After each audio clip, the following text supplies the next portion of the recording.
friends! Welcome back to Playing Tribute to Apollo Justice, Ace Attorney, where we are going in the home stretch here of the final case of the game, Turnabout Succession, and we can see here that things are different.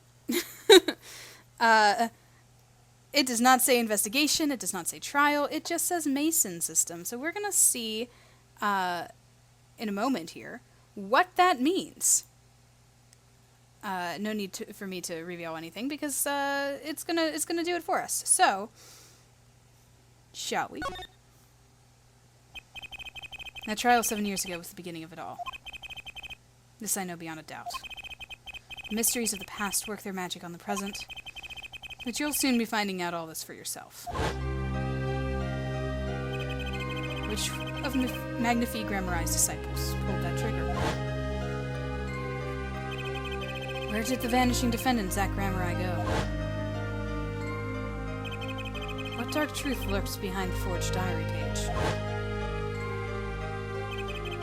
And what about the girl who was left behind?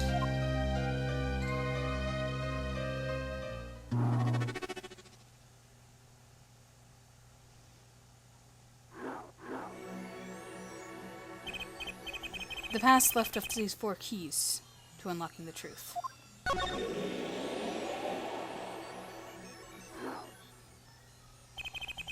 But that's not all. There are 4 keys in the present as well. And when all the questions have found their answers, the final trial will begin. But first you must chase the truth through then and now. Think of it as a game.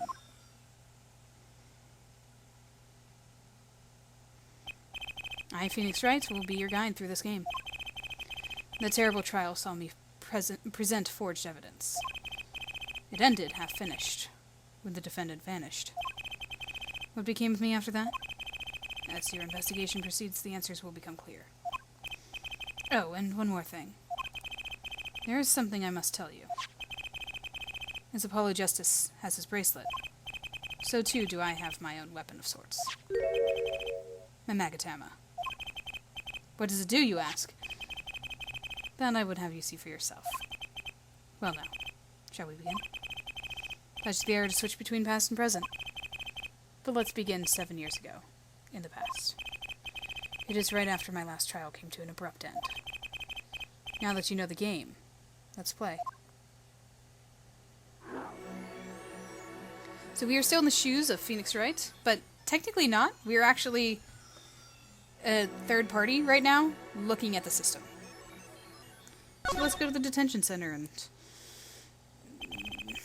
The nightmare trial was over, and the new nightmare figuring out what had happened had just begun.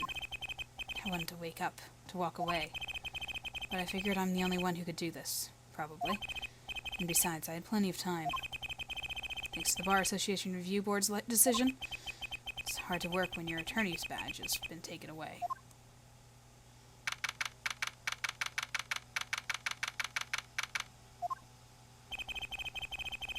What strange sight doth mine eyes behold? Excuse me. 2 men on either side of a single transparent pane. Yet it seems fickle fate has switched sides, so to speak. The forger of fakes walks freely, while the innocent languishes within these plexiglass confines. There's been no proof that I forged anything, nor proof that I took the life of my dear mentor. Yet, these chains cannot hold me for long. The stage awaits! And what, may I ask, awaits you? A little piano and a cold little hole in the wall? But since you are here, what shall we discuss? The shooting of Magnifi Grammari, for one? Who pulled that trigger? Valent or his partner, Zach? His partner vanished before the answer could be found. If I'm going to get any closer to the truth, this is the place to start.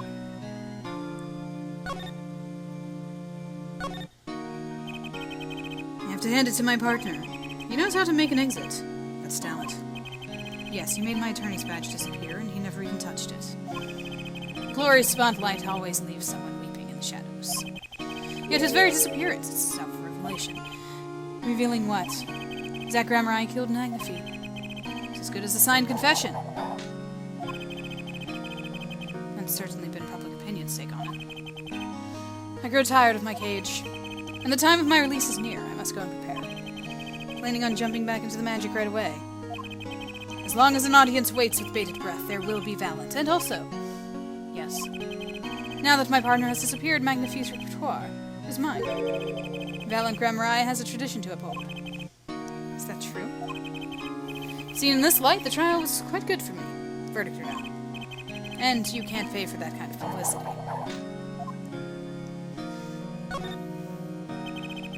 The suspicion on you hasn't lifted entirely, Valent.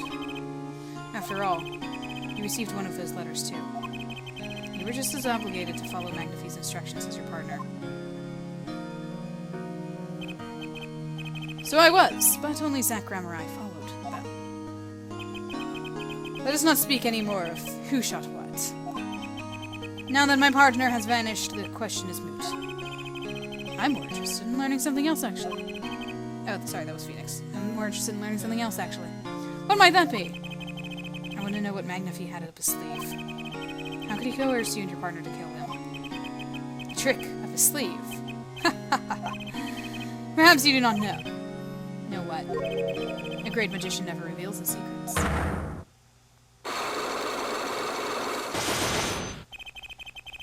I didn't think it would be that easy. The audience must remain forever in the audience, bathing in the reflected glow of the spotlight. My Magatama, one of my most prized possessions, which I got during a certain case. It can show me the locks on people's hearts. And if I can unlock their hearts, they'll tell me their secrets. The Magatama starts it all, and the Magatama ends it. Okay. So I've got nothing. Right now, obviously.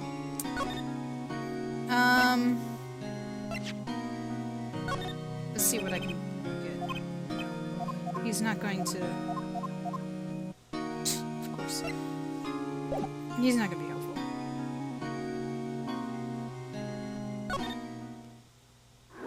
Back to the Matrix. It will check off whenever I'm done with it, too, so that's helpful.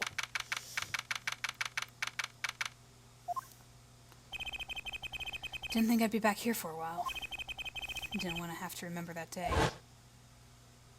I deeply regret having to declare a verdict in this way. This trial's blah blah blah, you can't arrest me, or you can't give me a verdict because I'm gonna super awesomely disappear because I'm cool and I'm a magician.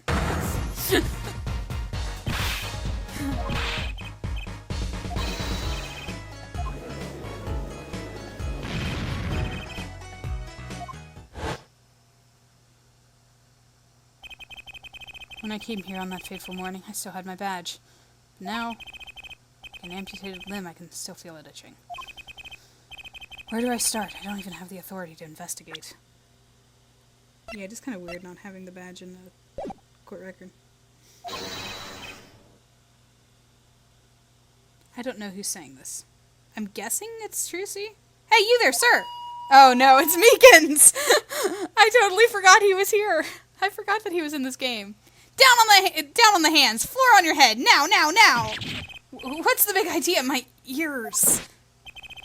No unauthorized personnel are allowed in here. Aren't allowed in here? Yeah, he's messing up everything. But that would mean all unauthorized personnel are allowed. Swing! I just say it like it is, sir, and it's usually wrong. Thrown out of the precinct. I lost my friends, my girl, and even my wallet. We've met before, haven't we? On a case 2 years ago. No recollection of that, sir. Huh? For me, working on a case is always in the present progressive tense, sir. There's no past, there is only now, sir. Okay, you're the bailiff, right? Yes, sir. Court bailiff Mike Meekins at your service, sir. I've asked to meet with the bailiff of this court who let the magician escape. Let me try to make this as absolutely clear as possible for you, sir. It was me, sir. But you were a regular police officer once, right? Sometimes bad things happen to good people, sir. Something tells me it's a long story. Let's not go there. So you were in charge of security at the time of the vanishing? I'm dying over here. It's our dog life, sir. Thrown out of the precinct. Lost my friends, my girl, and even my wallet. Guess I wasn't the only victim. Poor Meekins. I always feel bad for Meekins. The last time we met, you were a police officer, right? In fact, you're still wearing your uniform. Sir, I wish I didn't have to tell you this, but last year tragedy struck. Rising star in the precinct. I lost my case files 4 times in 3 days. They fired me. That takes real talent, actually. They don't know what they're missing. So here I am, sir, forced to start from square one, a lowly bailiff. But your uniform... I took it with me as a souvenir the day I was fired. That can't be legal. So you were the one who let the magician get away that day. I'm dying over here! A star rises among the court bailiffs full of hope, then tragedy strikes. Is there anything you can tell me about it? About Zach Gramrye's disappearance? Oh, the humanity! That's enough of that. But yes, I'd say it was around 2 p.m. when I heard a commotion in court. I opened the door to see what might be amiss. The door slams open, slam, and some guy's face is right there in front of me. Face! So you saw someone suspicious coming your way? Yes, and I, being a bailiff standing, I gave chase. I chased that silk hat all the way down the hall, sir. I have a diagram of the court building. Oh, I have a diagram of the court building here. Aha! There's courtroom number 7. That's where I was, sir. All by myself, nary a friend who call my own. Okay, and which way does Zach Gramrye run after bursting through the courtroom door? He went up like this, and around the corner like that. So I, with no delay, ran after him, with no delay.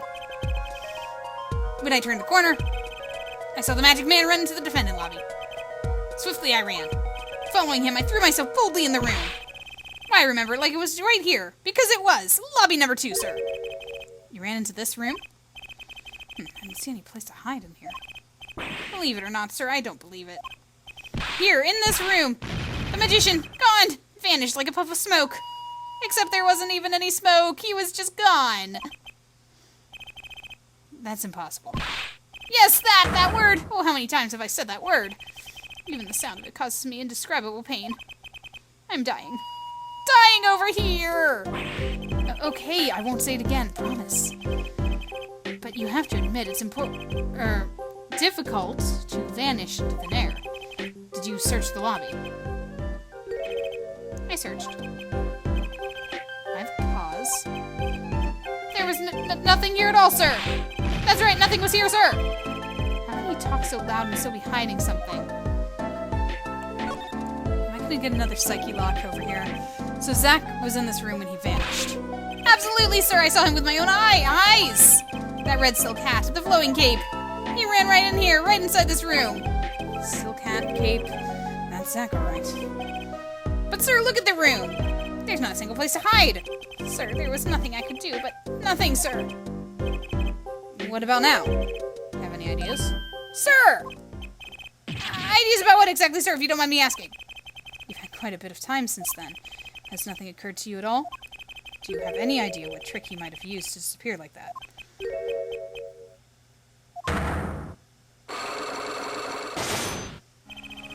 Psyche box. I should know.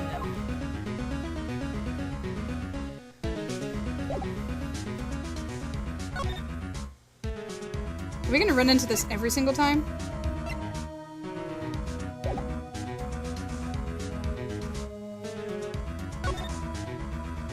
Let's see what I need.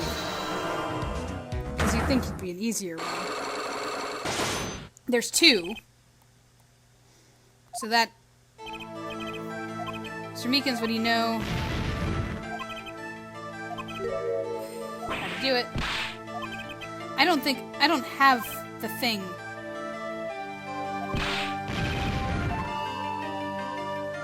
Oh, what's that? I am so sorry for skipping through that. Let me go back and do that again. I didn't actually expect to get very far with this. I might still not get far with this, but it might be helpful. We'll see. Okay, Mr. Meekins. What do you know? Spit it out. Hey! What's with the atmosphere in here all of a sudden? You know something, and I'm going to find out what. Zach Gramrye vanished from this room. How do you do it? How, sir? Well, sir, I can't say. Why are you so nervous if you aren't hiding something? Well, sir, you see, at the time, sir, I was here, and... Listen! It was impossible! What could such a little girl possibly do anyway? What did you just say? Sir, did I just say something, sir? No, you screamed it through that megaphone of yours. There was someone else in the room, wasn't there? Sir, I'm going to have to invoke my right to remain in the state of not talking. It's okay, Meekins. You don't have to tell me who Zach's accomplice was. I know who was here in the room that day. Take that! The little girl. Sir! I never seen that girl until just the other day. Mr. Meekins, I'm not buying it. Sir! Sir, that day, she was here in the room, sir. But he wasn't! You mean you chased her into this room, not him? Sir, in my days as a police officer, literally days, I learned a thing or two. Okay, just one thing. But it was how not to mistake a girl for a 7-foot-tall magician! 7 feet? Zach isn't that tall, is he? You have a point. If I find it hard to imagine that anyone would mistake a little girl for Zach Ramrine, but you saw something.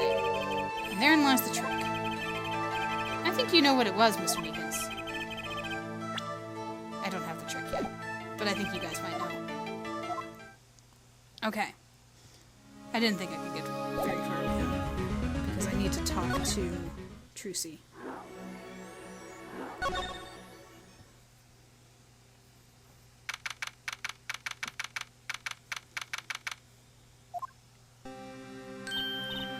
Oh, morning, Daddy! I'm so glad you came. You okay, Daddy? They picking on you? I'm fine, as always. Little boy here is after to help me, after all.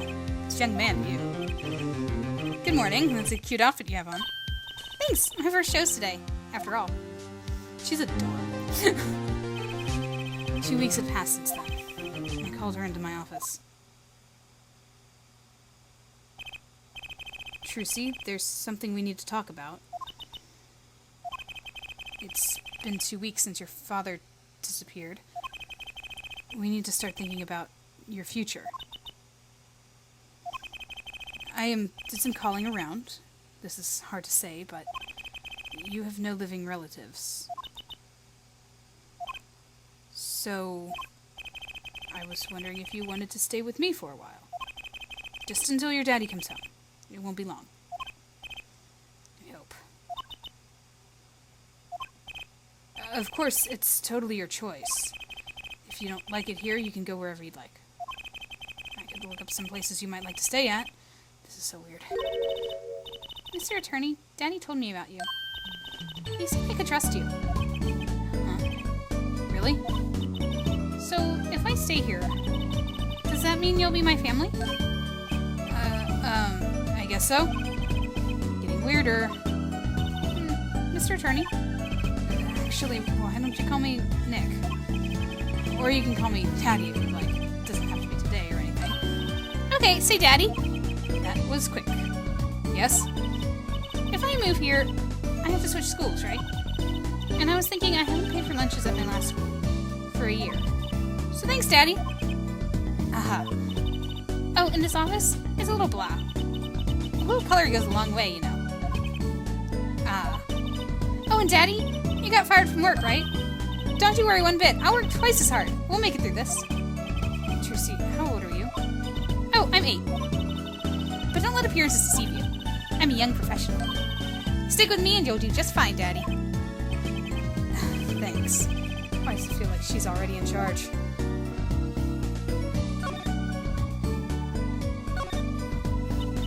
So, Daddy, you got fired from being a lawyer, right? You could at least kind of look aside or something when you say that. It's actually kind of hard for me, for Daddy. Oh, I'm sorry, Daddy.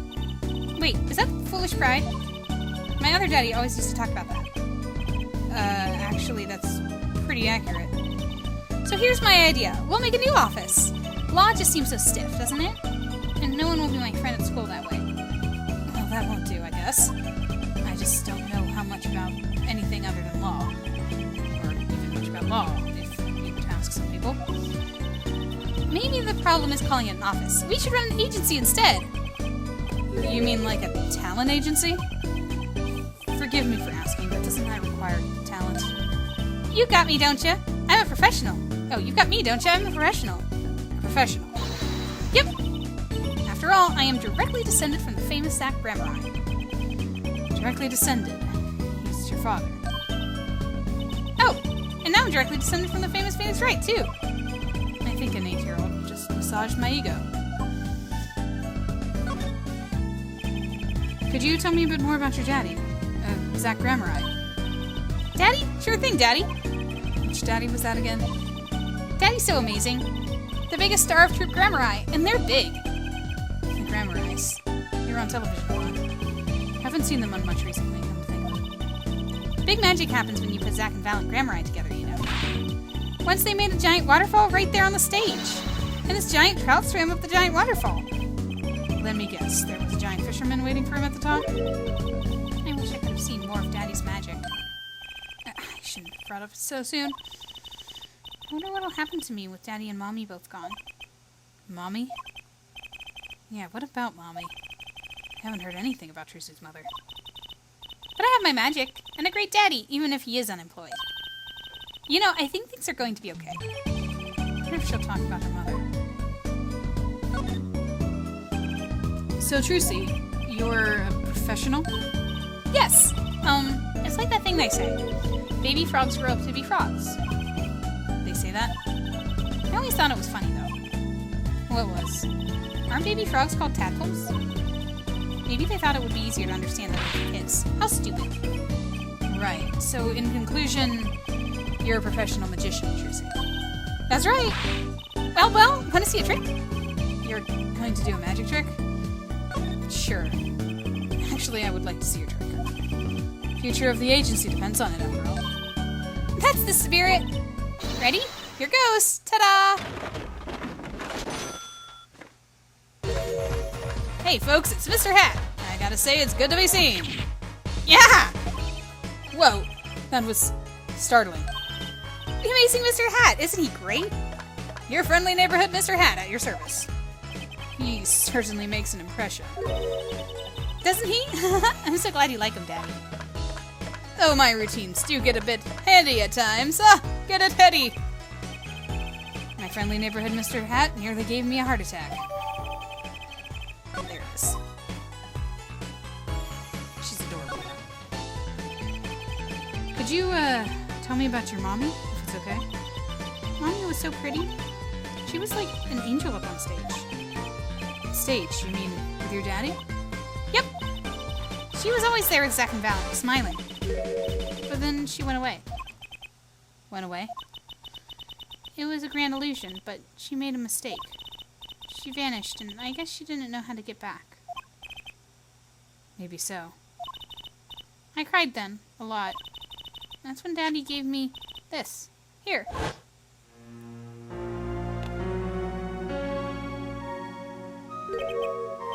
This is your mother? She's beautiful.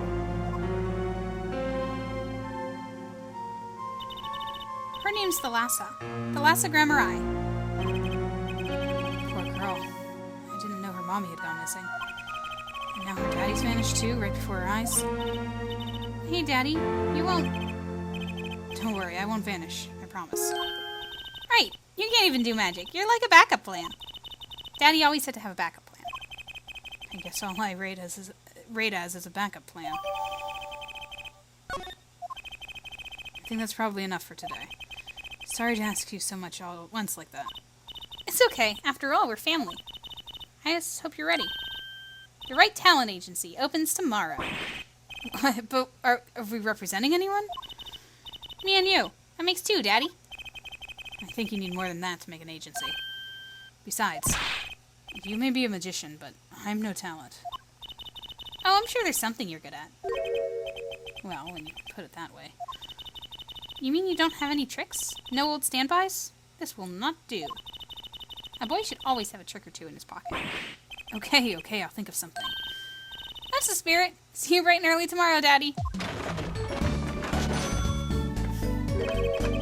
Welcome to the team, Daddy-o. The team, right. Sometimes when magicians vanish, they leave something behind. That's how Trucy became Trucy Wright, my daughter. To be honest, I was pretty lost those first back on it, it was a pretty dark time in my life.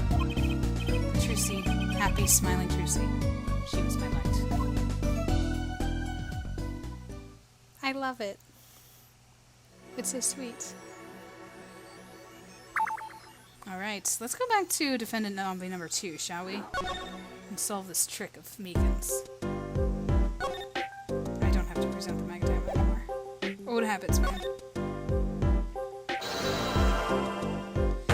Let's talk about Trucy and her trick, shall we?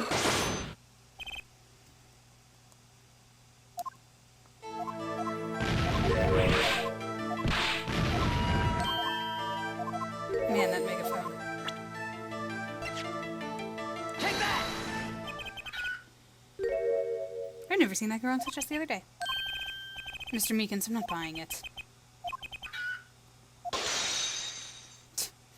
She was there in the room, sir, but he wasn't. Learned a thing or two. Don't mistake for 7 feet tall magician. But you saw something. And therein lies the trick. Does this trick look familiar?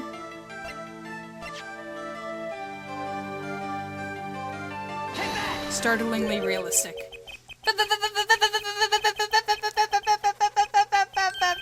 What's that? That girl's favorite trick. The amazing Mr. Hat. She used it in her show down at the Wonder Bar. Have you been to the Wonder Bar? So... it wasn't a walking dream, was it, sir? Come again? That night, on stage, I saw a vision. Except it wasn't a vision. It was a hat. An amazing Mr. Hat, it really exists!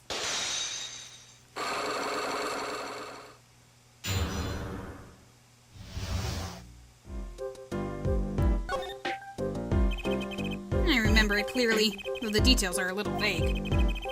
Zach Grammari exited the courtroom. I gave chase and cornered him in the corner room, sir. Zach Grammari, I don't even think you can escape Meekins.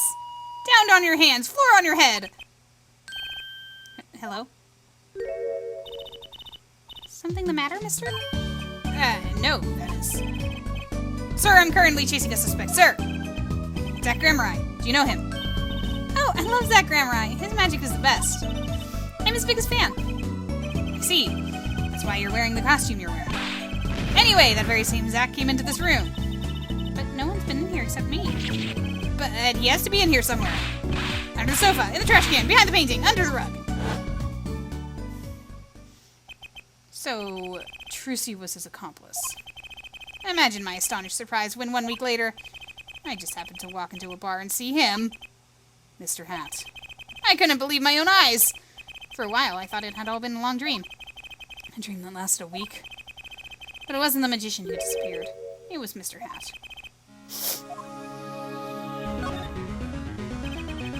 Though it seems complex, what really happened the day was quite simple. You were standing by the door, and out came Zach. But that wasn't all. Another person got in on the act. And she was standing in front of lobby number 2. Along with Mr. Hat. And that's the beauty of it, isn't it? So, while you're standing in shock and amazement, the magician rounds the corner, and most likely runs to the closest door, into lobby number 1. This is where you come in. You turn the corner, in rather lukewarm pursuit, and at that very moment, Trucy runs into lobby number 2. Then all she has to do is tuck away the amazing Mr. Hat. Sir, I only lost sight of him for the briefest of moments. Then I saw that cape, Zach Grammari's red cape, fluttering like a cape. I actually thought it was more pink than red, but okay. Astounding, sir! All my days of posing queries and making inquiries and chasing quarries, wasted.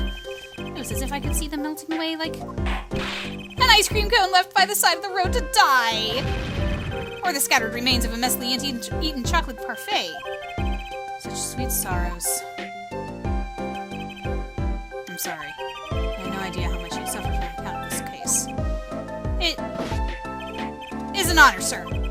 I've apologized to people many, many times. Sometimes more than once. But this is the first time anyone's ever apologized to me! Actually, about that girl. I'm sort of her guardian now. Is that so?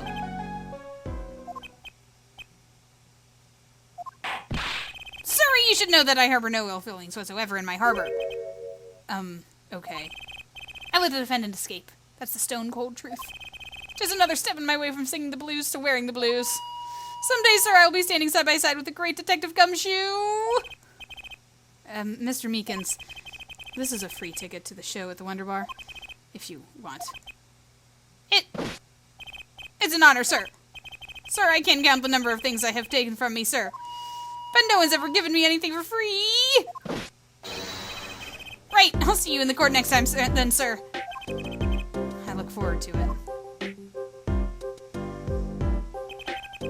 All eyes were on Zach Gramerai that day in court, until his mysterious disappearance. Now part of the mystery has been revealed, but the magician remained out of sight. It'd be 7 years before I met him again.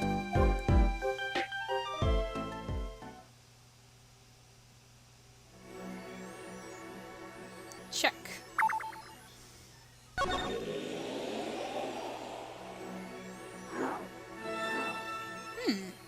Might as well, head on to Borscht Pool Club, since it's, you know, queuing us over here.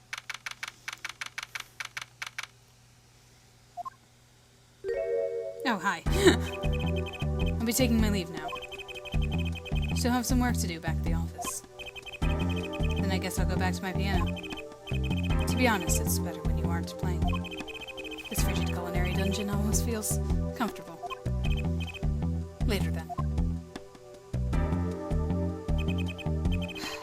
2 hours left on my shift. Wonder if we'll get any customers tonight. Do you know who I am? Who I am? No, but if you hum it, I can play it. Just kidding, I don't do requests. How about a different sort of request?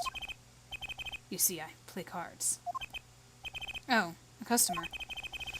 I was just hoping someone would come in and save me from my night at the Keys. Seek a true competition. I've heard Borscht Pool Club is the place for this. Now I see the rumor is true. And this is a friend of yours? Oh, hello, reporter. I did not know you were present during all of this. Don't mind me. I'm just your friendly neighborhood newsman. He will not be playing tonight. When his business is finished, I shall send him home. His competition will be between us, no others. The Right Talent Agency represents 2 artists. And I'm number 2. I play piano. Sort of. It's actually just a front for my real talent, which is playing poker. Don't ask me how I got started, I don't remember. But I'm good. Real good. Didn't take long for the rumors to get around. Go to the Borscht Pool Club if you want a real game. The guy's never lost. People don't come to hear me tickle the ivory, they come to watch me play cards. Is this a seedy poker club? No, it's a restaurant. We don't play for high stakes, there's no money involved. But real players carry cash, and they're always thirsty. It's a handy source of income for the club owner. Then let's compete. I'll take you to the room. Hideout, yes. But before we go... Yes? Allow me to introduce myself. My name is Shady Smith. Oh, and I'm Brushel. Spark Brushel. News reporter. Oh, No. Phoenix Rice. Huh. You must always look a man in the eye when you make your introductions. You still do not know who I am? That? Ah!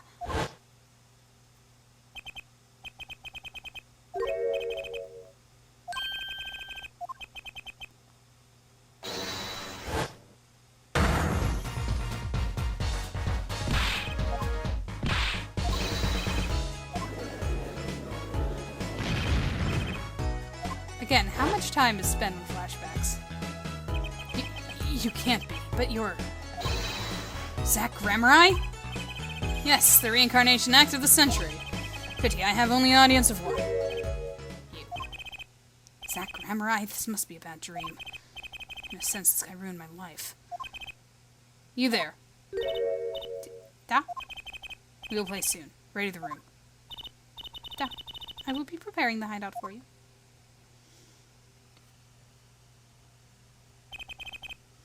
Are you really him? The Zach Gramerai? Now I am Shady Smith. Remember this.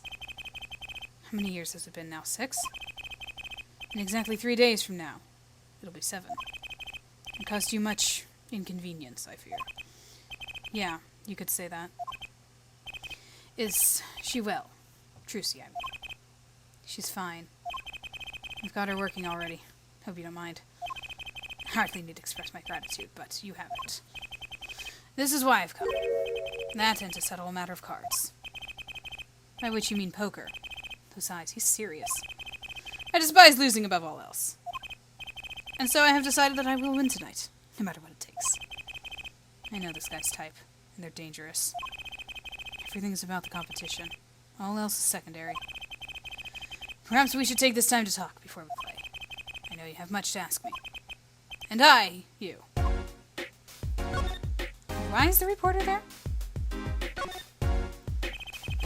We competed that day 7 years ago, too. Ah, yes, you must have been surprised. Called to the detention center out of the blue.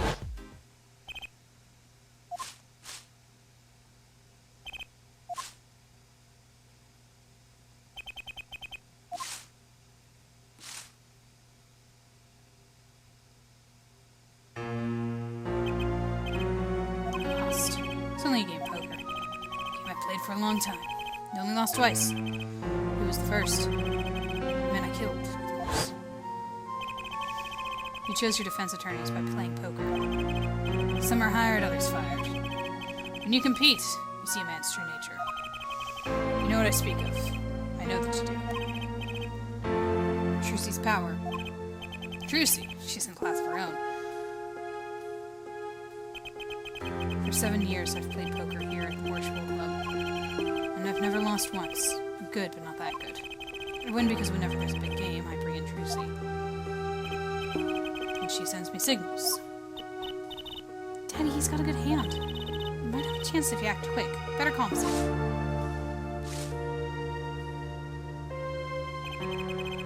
Can you tell me what her power is? Judging a person's thoughts by reading their reactions is a staple of performance magic. But those of Trucy's line possess far greater skill. Her line? Recall, you were the second man to whom I've lost. Magnifique Grammari. That was the first time I learned of this power, as you call it. Wait, so you're saying her power is genetic? It's just in the Grammari blood or something? Blood!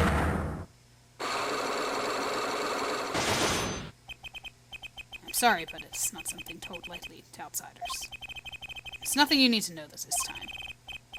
Some kind of Grammari secret, then fine.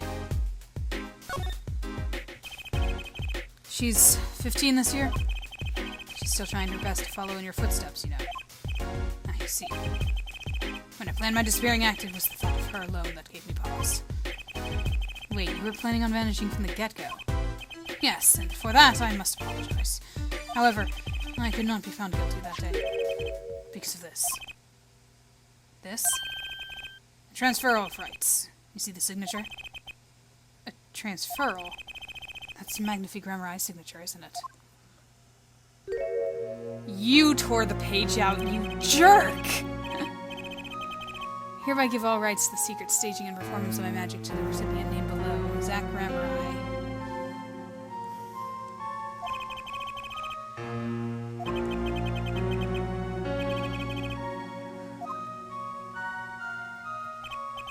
Yes, it is I. Wait. This page looks torn. You call the diary? Yes.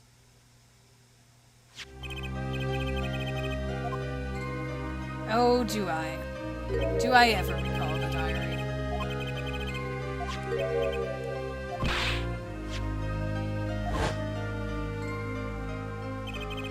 How could I forget?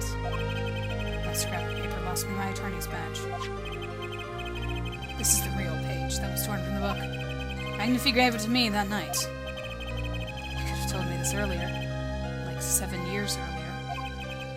Once again, I must apologize. It was all I could do to prepare for my escape from that courtroom. The greatest of Magnifique Admiral's illusions are true art. As such, they are well protected by this document. Only its bearer may perform its illusions on stage. Sounds like a pretty important thing to have if you're his disciple. As the rightful heir to Desart, I too wanted a rightful heir. Rightful? I'm sure you know who I chose as my successor. Your daughter. That's why I've risked it all to come here tonight. Brushel? Sir! Ah, here you go. What's this? A letter passing the rights I have inherited to Trucy. I would have you sign here as witness. But I'm not a lawyer anymore, and you need a public notary, besides. Ah, I may not look it, but I'm a certified notary. You are? By day I wear my notary's glasses and hunt for news. Also by day I wear reporter's glasses and notarize.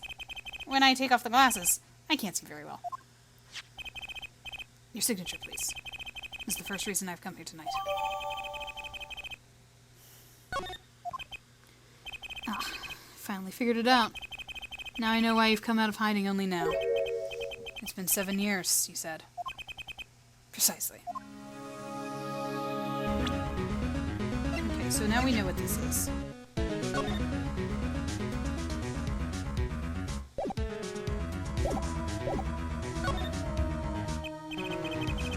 There's a law that covers your situation. After 7 years, missing persons are considered to be legally deceased. So if someone was to vanish from the face of the earth 7 years ago, they would lose all rights as a living person after 7 years from that day. Not to mention all of their possessions. Exactly. Which is why I'm here.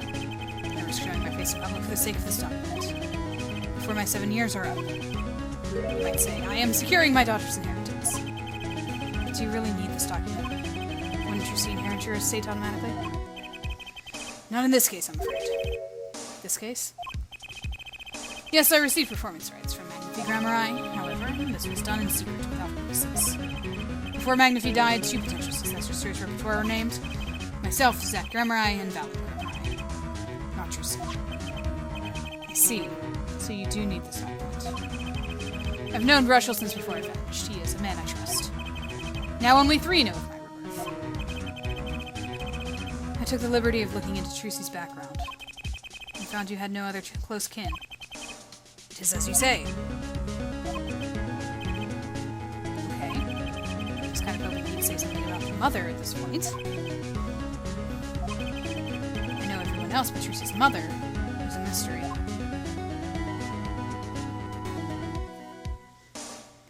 He is not helpful. Let's present it then, shall we?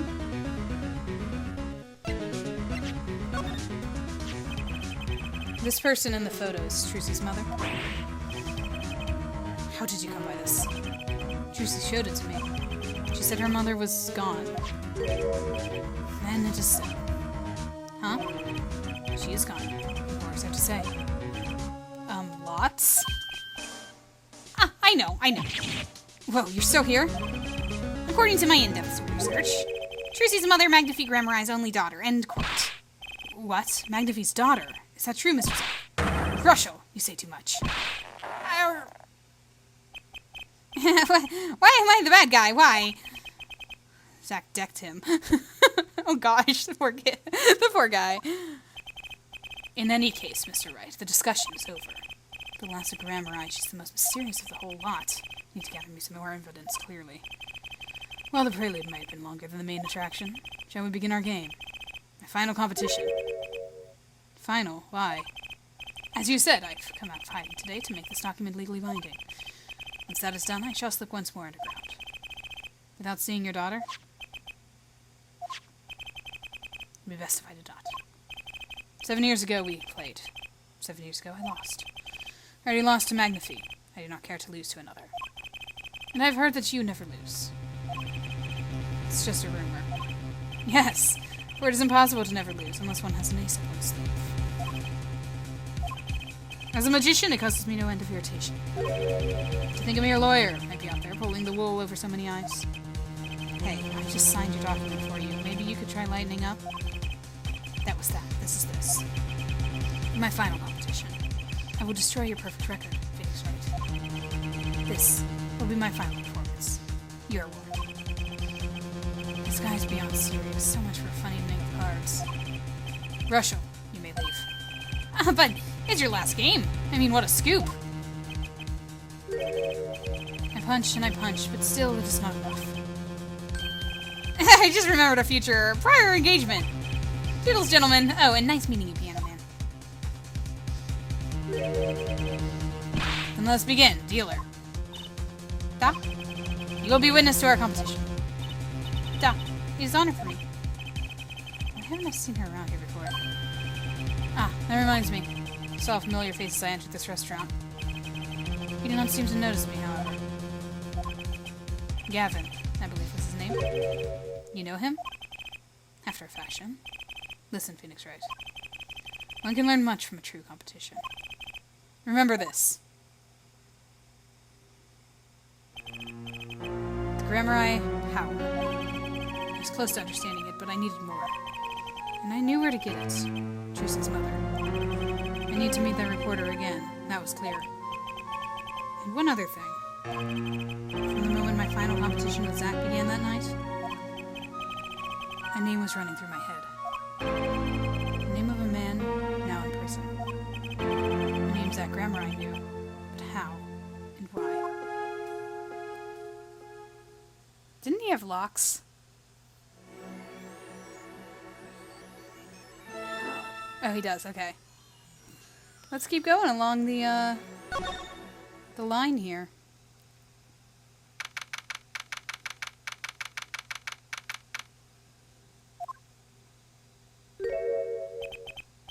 Well, well. Isn't this an unexpected surprise? What errand brings you down to my cramped confines? Gavin? This is your idea of revenge, Phoenix Wright. Revenge for the events that took away your attorney's badge 7 years ago. The past is like my logic, straight and true. Nothing's changed. All I did was point the finger of justice in the proper direction. Fine. I'm glad we could have this little tay-tay, right? He's just too chill and smiley for anything. You look well, Phoenix Wright. You too, Gavin. We're just gonna chat. Life has been full of surprises for both of us. I've no doubt you're never expected to lose that attorney's badge of yours. And I'll bet you never expected to wind up here. Shady Smith was the name of the man you killed. Did you know who he really was? Who he was? Zach Grammari, you know, the defendant. I remember him, of course. Oh, creepy face. But you say Smith was Zach? Impossible. Don't even try to tell me it was a coincidence. What did I just say? Life is full of surprises, don't you think? After that trial, you were arrested and found guilty. But your motive was never made clear. A mistake I plan to remedy. You're not an attorney anymore, Phoenix Wright. What possible conclusion do you think this investigation of yours can lead to? I killed a man named Smith with a bottle because I am an evil human being. Isn't that enough? Not for me, it isn't. I need to know why you did it, Gavin. You recall that case 7 years ago? Yes. The trial where Zach Grammari pulled his famous vanishing act. My brother won his fair share of praise and adoration for that trial, as I recall. Genius prosecutor reveals crooked attorney, was it? That was when I met you, wasn't it? Was it now? The Bar Association Review Board voted unanimously for the strictest punishment. Unanimous, save for one dissenting opinion. Yours. It was my brother who was responsible for putting you in that position, after all. For 7 years, we've been friends. And yet I still don't understand you. But right, your friendship toward me was never pure. You suspected me then, as you still do now, don't you? Honestly, right now, I'm not sure what I think. You didn't just brain a guy with a juice bottle for no reason. Tell me why you did it. Persistent, aren't you? I came here because I remembered something. The night of our game, Zach Grammari mentioned your name, Gavin. We literally just saw this scene. Really didn't need the flashback game. After that, he was killed, and I asked you to help me. Because I remembered your kindness back when everyone had turned on me. Seemed to be in a bit of trouble. Something like that. Dead. Someone hit him hard. Me? Please. The cops should be here any minute. I'm in your hands, should it come to that. I have to know. Why did you kill Shady Smith? No. Zach Grammar,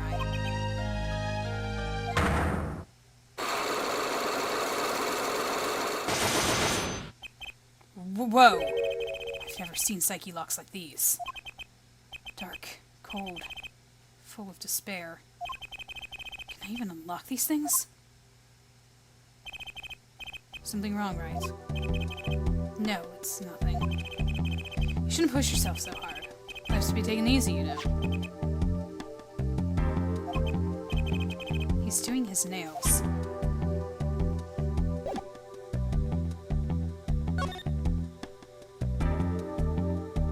Excuse me, why do you have the same nail polish? You're thinking what self-respecting man would use nail polish. Not really, I know appearances are a big thing with you. You know what I say. One cannot live a beautiful life without beautiful nails. First rate in all things, except nothing else. It certainly does look like first-rate nail polish. Like the sparkly bottle. It's crystal. If you're so drawn to it, please have one. It's on me. Well, thanks.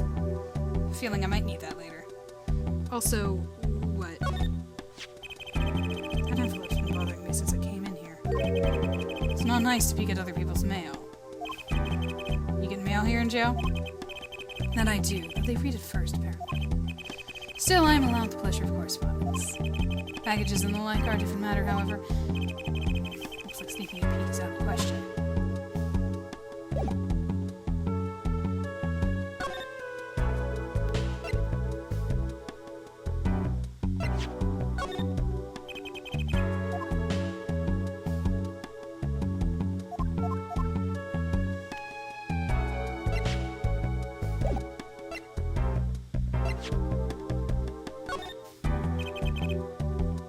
About anything? No?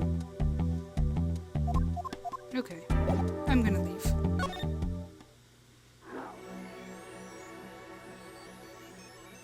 Okay. So.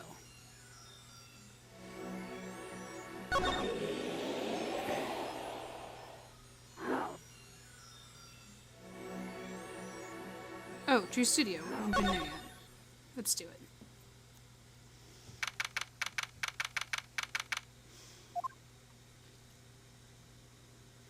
Now, the weird thing about this back and forth is that I have all of my evidence that I got in the future.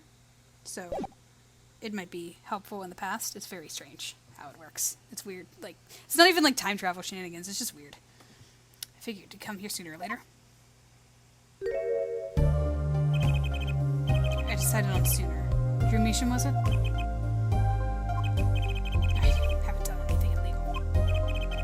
I didn't come here to whine about past events. I wanted to ask you some questions. I suppose you have that right. That day, the entire court descended into chaos. Only you stood still, your eyes calmly watching.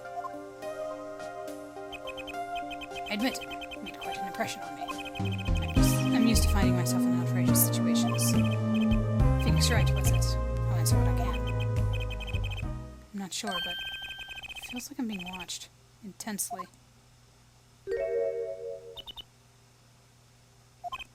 Ah, this is my daughter. Vera, say hello.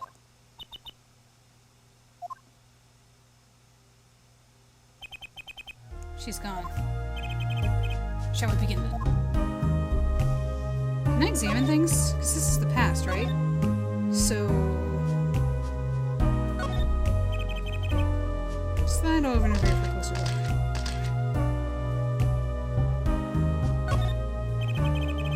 Awfully small frame.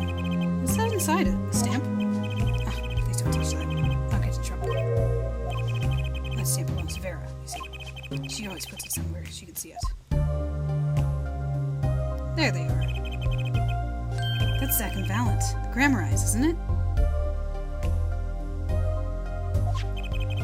The post office issued that commemorative stamp last year, when the Grammarize were at the height of their popularity. Not anymore. Now that one of them has vanished off the face of the earth. Farrah went to see one of their shows when she was quite small. She's been a dedicated fan ever since. She watched them every time they came on TV, till the end. I see. It seems quite hard to come by. Still wonder how she got her hands on it. Oh, I still wonder how she got her hands on it. He had no idea.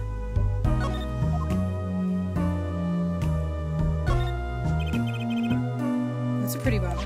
Don't touch that, please. I'll get drunk. It belongs to Farrah, you see. She always puts it on somewhere she can see it. She looks at it often.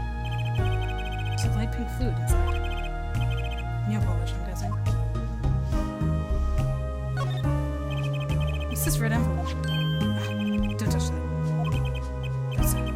That's quite important. Painter's face just changed hues. I guess I better behave, though it's tempting to just grab it. Okay, I think I've seen everything I needed to see there. Let's talk.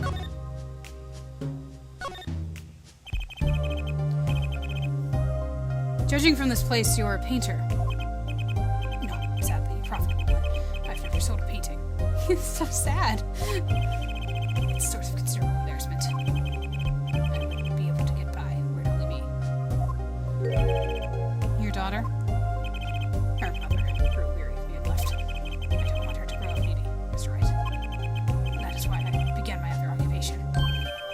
Forgeries.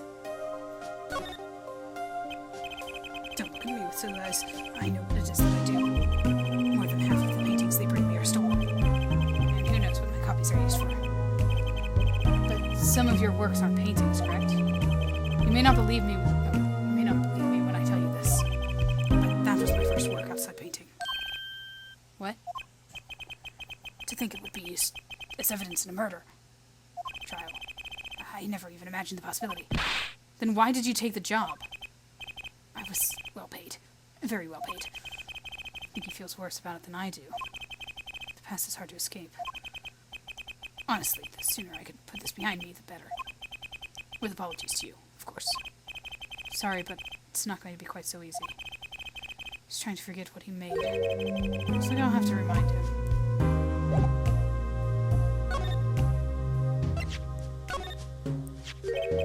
Your work. Don't try to pretend you've forgotten. Sure, all you did was make a copy. But that copy might have destroyed the life of an innocent man. I'm responsible too, which is why I have to know. And you have to tell me. I knew it would be difficult to escape this. Then let's talk.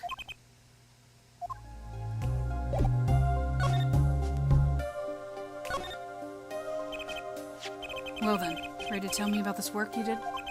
It wasn't like anything I had attempted before. I guess it would be a little different from paintings. That is not what I mean. In all my previous work, it sufficed to create a copy. This wasn't a copy. The client gave me two things that day. The first was a sample page, as reference. The second, a printed document I can only surmise was written by my client. So you used the real writing as a reference to reproduce what the client wrote. Yes, as I said, it was my first job of that nature. So, who was your client? As I said in court, I do not know. Really? Even for such a suspicious request? If it was me, I'd want to know as much as I could about the requester. I never met them, not personally. Psyche lock, of course. Seems like you're still hiding something. Something about this work.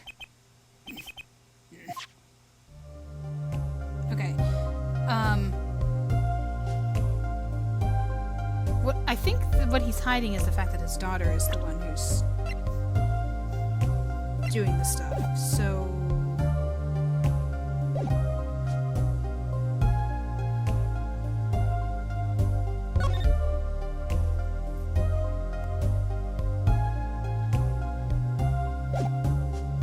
be able to do it now. Because I know that. But it's not like I have evidence to show that she was the one who did it.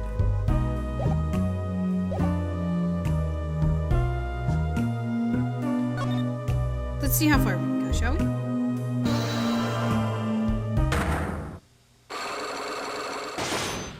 And then we'll go back to Gavin and see if we can present or to look at the envelope. You're hiding something. Let's hear it then. What are you hiding from me, Mr. Misham? I'm sorry, but I've never met the client. True, when I asked the client's name, there were no psychologs in sight. Regardless, you're hiding something. You have to be, otherwise it wouldn't make any sense. Well, why did you have this meet? Well, I've made my stand, no backing down now. So what's Misham hiding? The forger. I can pretty much piece together what it is from what you've said. What is it then? You told me what you knew about the client. And I couldn't see any psyche-locks. Psycho-locks? Is that some sort of asylum security or a new hairstyle, perhaps? But then they did show up, didn't they?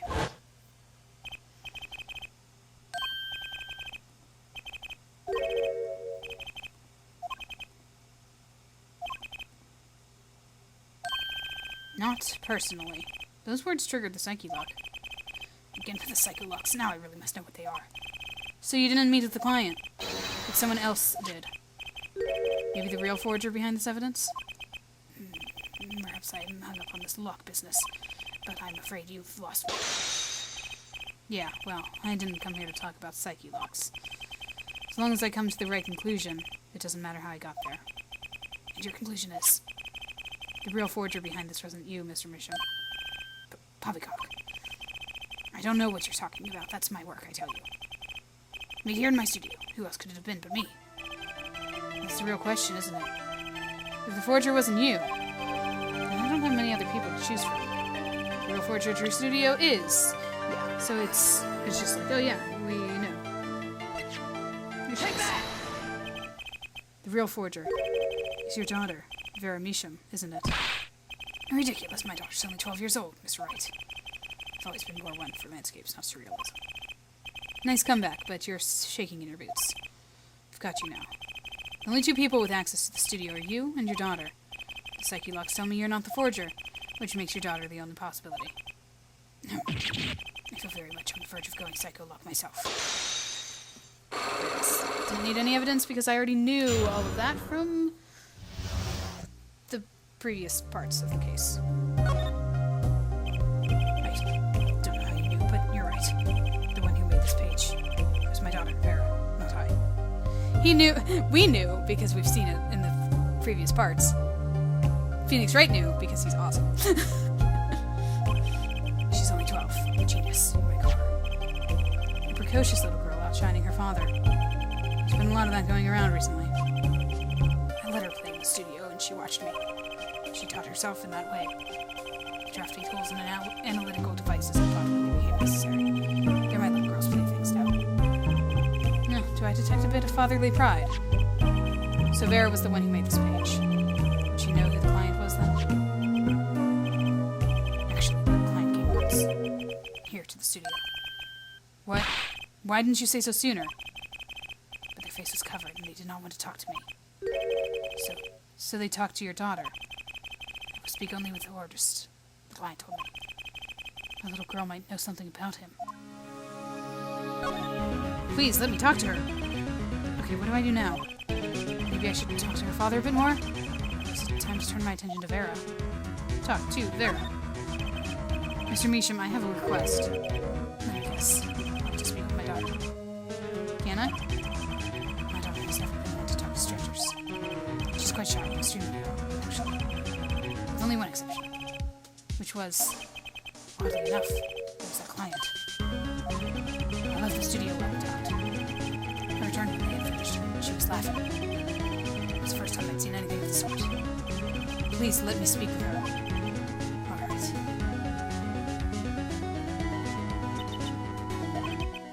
No, this could be tough. You're very good with children. Just don't doubt yourself. Vera, was it? Hi. Would you like to have a friendly chat? I'm Phoenix Wright, ex-lawyer, and pianist. I'm still looking for the keys that say Do-Re-Mi. Can't find them anywhere. I'm no good at this. I need something to get through to this girl. Well, she was, excited about the grammar eyes, right? And then there's this. Stamp. Hey, she spoke. She can talk. Yeah, so this stamp. I'm gonna keep her talking. Great magicians. Isn't Troop Grammar Eye amazing? Yes? Oh. I especially like those two, Zack and Valen. I mean, they're just so magical. Aren't they? Yeah, whenever I go to one of their shows, I'm like, whoa, magic, you know? Me too. I love them. They're so cool. It's like magic, yeah. All right, she's talking. I'm not saying much, but it's a start. I went and saw them with Father the other day. The opening ceremony at the Grammar Eye Museum of Magic. Grammar Eye Museum? They have one of those? I guess it makes sense now that they have their own commemorative stamp. So, have you been to one of their shows? Just once, when I was little, with Father. The Grammar Eyes on stage, it was like a dream. Disappearing, reappearing, cutting apart, putting back together, they do it all. Yeah. Maybe you can keep telling me stuff like this? You know, about Zack and Valen, maybe? Oh, sure. Alright, better get asking before she changes her mind.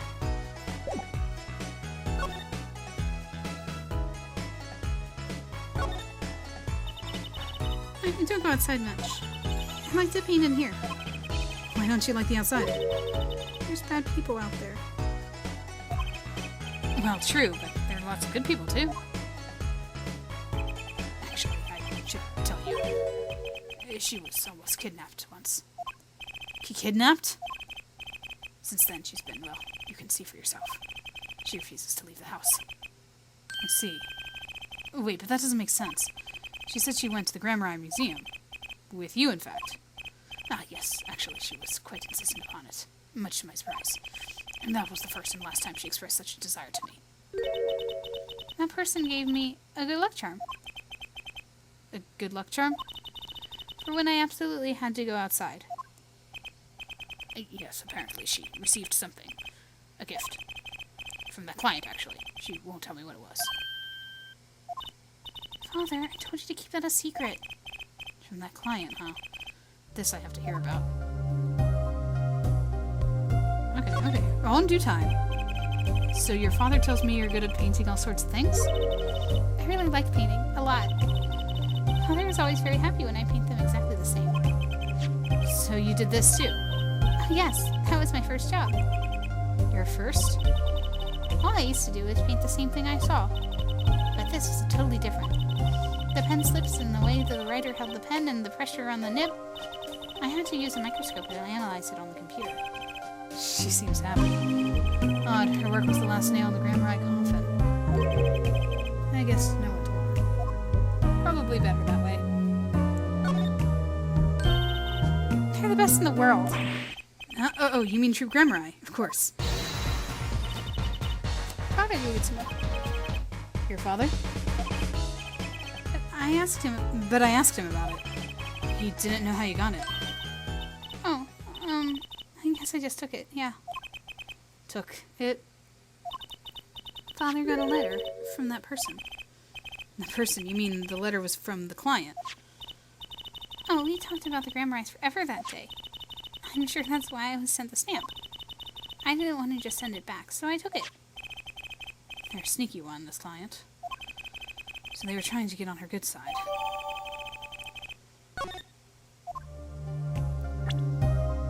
Let's learn about that client.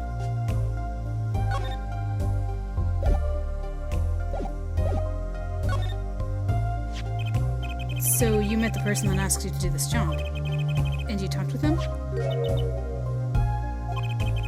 This is about a good luck charm you received.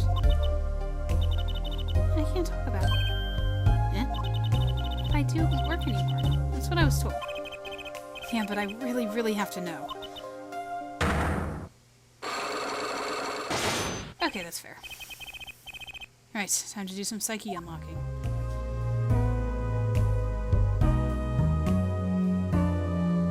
Right now? Really? Okay. Time to do some psyche unlocking. You seem to trust this client quite a lot, in fact. Because they gave you the stamp? No, that's not why. They listen to me. It's my problem. The problem that keeps her inside all the time. Don't go outside if you don't want to. That's what they told me. But when I absolutely have to go out, all I had to do was use my good luck charm. The good luck charm that your client gave you. I think I know what your client might have given you, actually.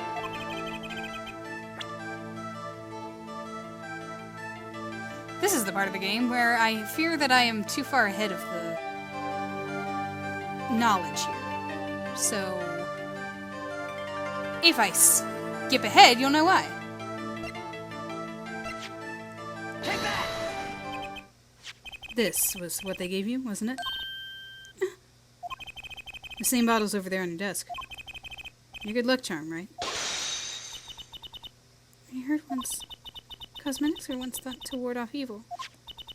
This is a magic bottle. It has a power. Of course it does.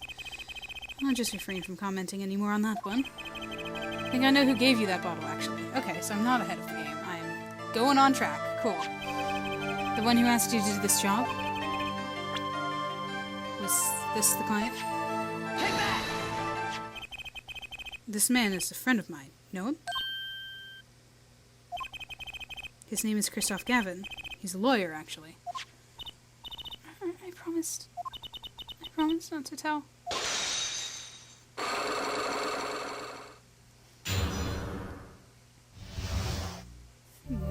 Yeah. The fact that this is happening 7 years ago means he knew 7 years ago that Christoph ordered this. I'm sorry, I can't talk about the client. I promised. If I break my promise, the spell won't work. I don't need to name anyone anymore. I've got my answer. I'm pretty confident in this charm, though. I think it might be the devil. Huh? Or maybe an angel? What do you mean? I saw it. Or I think I saw it. When they gave me this, I saw the devil's face. Are you saying the client's face looked like the devil's? No, the client was gentle, with a gentle smile. So where'd you see the devil, then? It was so quick I don't remember well. But that's when I knew. The person wasn't like other people. That's why I believe in my good luck charm. I'm not sure what this devil she saw was. It's pretty clear that Christoph Gavin has her charmed. Well, I think that's all. I'll be leaving now. I'm sorry for what happened. If you want to apologize, try my client, Zach Grammeri. Did I do something bad? What makes you think that? Your eyes, they're sad. Very sad. I'll put on my smile next time I come. Promise. I hope to see you smile then too, Vera. Oh, okay. Take care. See, he's great with kids. Thinking back on my first encounter with the young forger, I witnessed something of vital importance that day. Of course, by the time I realized it, it was already too late.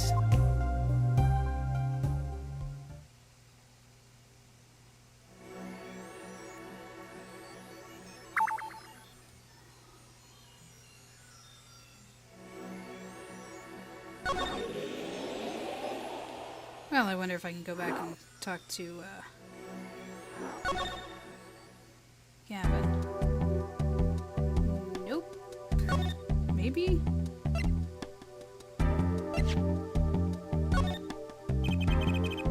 Nope. He's not gonna talk to me. That's fair. Fine. Okay. What's going on here? I think I have detention center with the guy's psyche locks about something. I don't remember.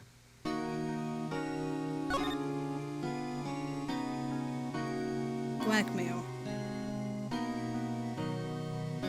And then I have Shady's psyche lock about Trucy's mother. Which I have a locket that shows a picture of the lasso.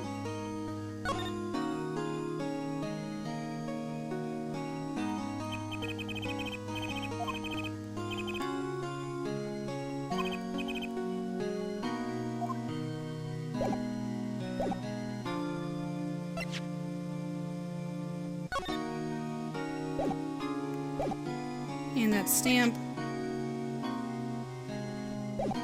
And the fact that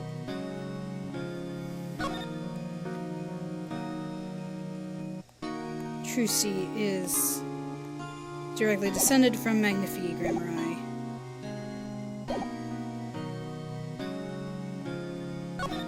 Let's see what I can get, because he only has how many locks? He had a lot of locks, didn't he? It was Shady that didn't have many. So let's see what I can do here.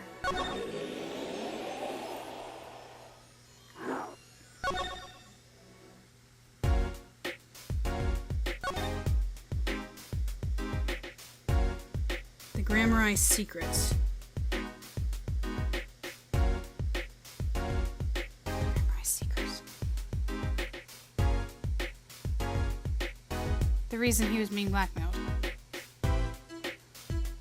No, not the reason he was being blackmailed. That's what Valent is hiding.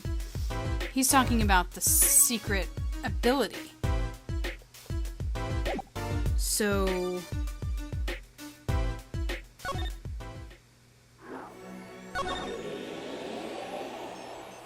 I'm actually going to give it a try here.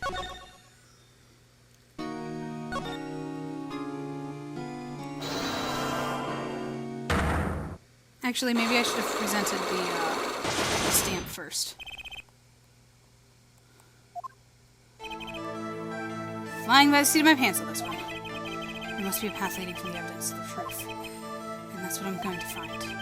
To ask someone to take a life, even for one not long for this world. Is asking someone to commit murder. Yes, our mentor was fond of dramatic moves and dramatic finales. But he got his wish. His life was taken. What weakness could be so powerful as to coerce someone into committing murder? My guess is that it was a matter of life or death. Care to explain? Your troop lived in the world of showmanship. The flashier, the better. And flashy so often means danger, doesn't it? Let us make this as painless as possible. If you have proof of this danger, then show it. Well, they did have a trick involving guidance. Why, that's one of ours. Specially designed for your show, I gather. A single bullet, one shot. What are you suggesting? We are magicians, Mr. Wright, not murderers. I'm not crying murder, Mr. Valent. I'm crying something far more tragic. An accident. Zack and Valent's quick draws shoot him. How long has it been since those shots were last heard? Was the shoot 'em cancelled because someone might get hurt? Of course, what other reason could there be? Well, it could have been cancelled because someone had already been hurt. Fascinating, my origin friend. But tell me, what can you prove with a single pistol? Well, tell me what would have happened if there had been an accident. What if one of your bullets took a life on stage? The performance of magic is not concerned with what ifs. It is concerned with precision. Precisely whom do you claim we shot? Looks like I've chosen the right path. Can I give a name? I guess I can. Okay. I just hope he walks it with me. The life was sacrificed so that the show might go on. And this shows who it was. Oops. It's not a person. It's not asking for a person.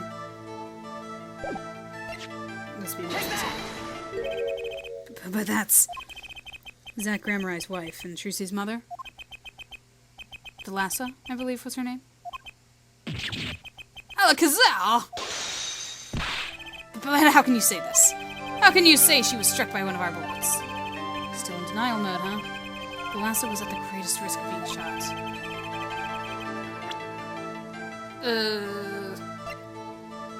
I don't think I have this one. I don't think this is gonna work. Take that! Oh! Troupe Grammarai's performances were very, very popular. So popular they even made a commemorative stamp at the height of your fame. We were not merely the latest craze, we were an age, a golden age. It's all here on this stamp. There's Thalassa, yes? Trucy's mother is missing, I hear. What happened to her? I don't know! You are a liar! A part of his memory is still locked up. There's one thing you're failing to address. What's that? As you say, our troupe was a world unto itself. If our leader, Magnifi, was so inclined he could hide anything he wished with ease. But Mr. Wright? Then he would have hid a crime, making him an accomplice. Not a great foundation for one. Fallon's got a point. If one of the troupe members died of an accident and Magnifi covered it up, his innocence would come into question. Found the right address, Mr. Wright. So close, there has to be something. About how Thalassa's death could affect Zack and Fallon's relationship with Magnifi. I see in your eyes you still have something to say. How can you possibly prove more than you already have? Or prove why Thalassa's accident tied your hands so completely? Okay, hold on a second. I know what it is. I need to prove that... Okay, she was... Okay, that's where it says. Daughter of Magnifi. So with a person. It's going to take a little knowledge of the players to crack this one. The accidental death of Zack's wife tied both of your hands. This information proves why Magnifi held so much power over you. Take that! It wasn't a question of who thought Thalassa. Thalassa herself was the problem. What do you mean? She was Zack Grammarai's wife, Trucy's mother, and Magnifi Grammarai's only daughter.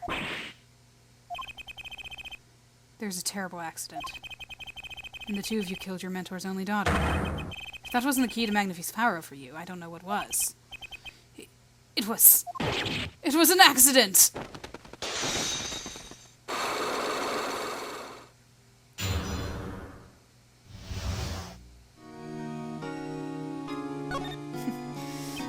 I was looking at his expression and reminded of the phrase of the witness will refrain from pausing suspiciously before answering each question.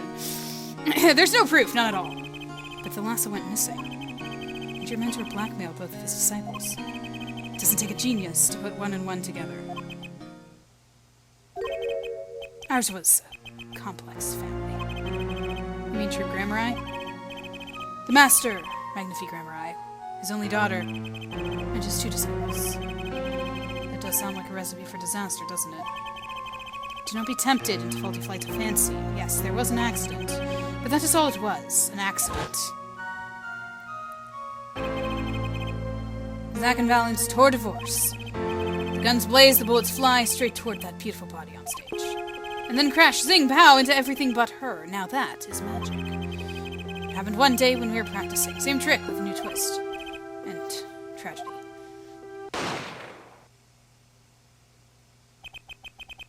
But as for whose bullet stole Thalassa's life, we shall never know the answer.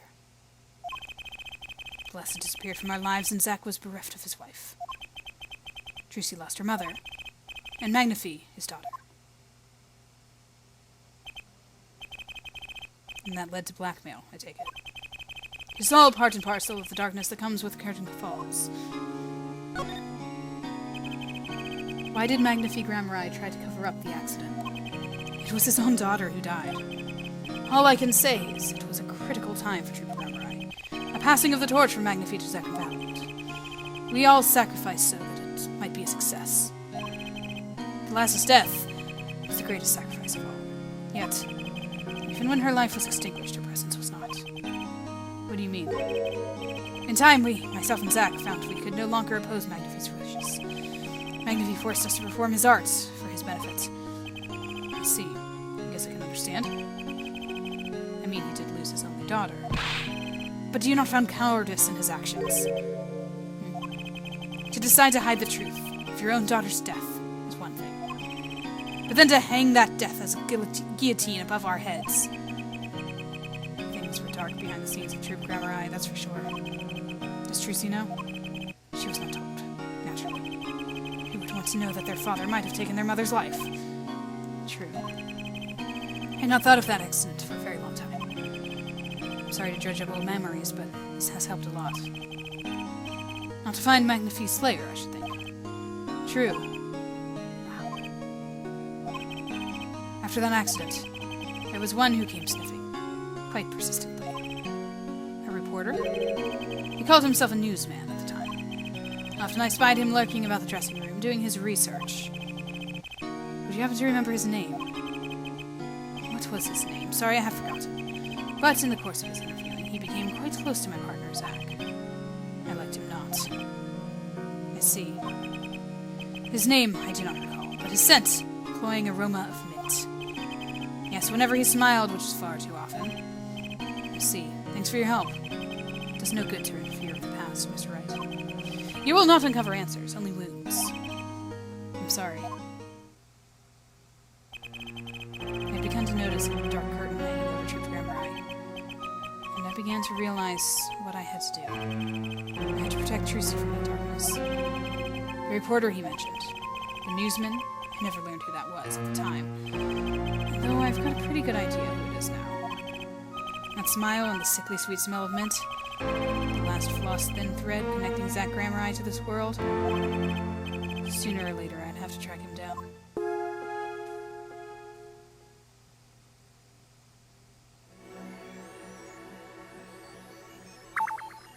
Alright, we finished the past. Now, to the present.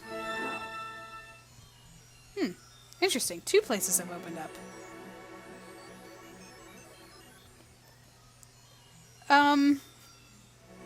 I think it is more likely to find the reporter at Drew's studio?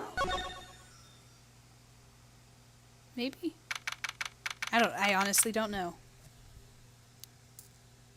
Is Phoenix just wandering around the crime scene? In his sweatshirt? An awesome hat? Oh, hey, there you are. Yeah! Well, what do we have here? Remember me? Of course I remember you. Journalist meets ex-attorney in bar, end quote. Can I ask what you're doing here? Mr. Measham was poisoned and his daughter's... Oh, yes, I know. Oh, how I know, yes. This caused me no end of grief, to be honest. Journalist wishes he'd track down case just a little quicker. End quote. Were you on the trail of the case the whole time? Zach Grammar was a good friend. Zach says something to that effect back at the Porsche Pool Club. What a character, what a man. If a little, no. A lot, no. Extremely rough around the edges. Do you think I could ask you a few questions? Oh, you serious? I mean, I'm usually the interviewer, not interviewee. Journalists ask questions, not other way around, end quote. Fine, shoot, I don't care. People have been asking me all sorts of things lately.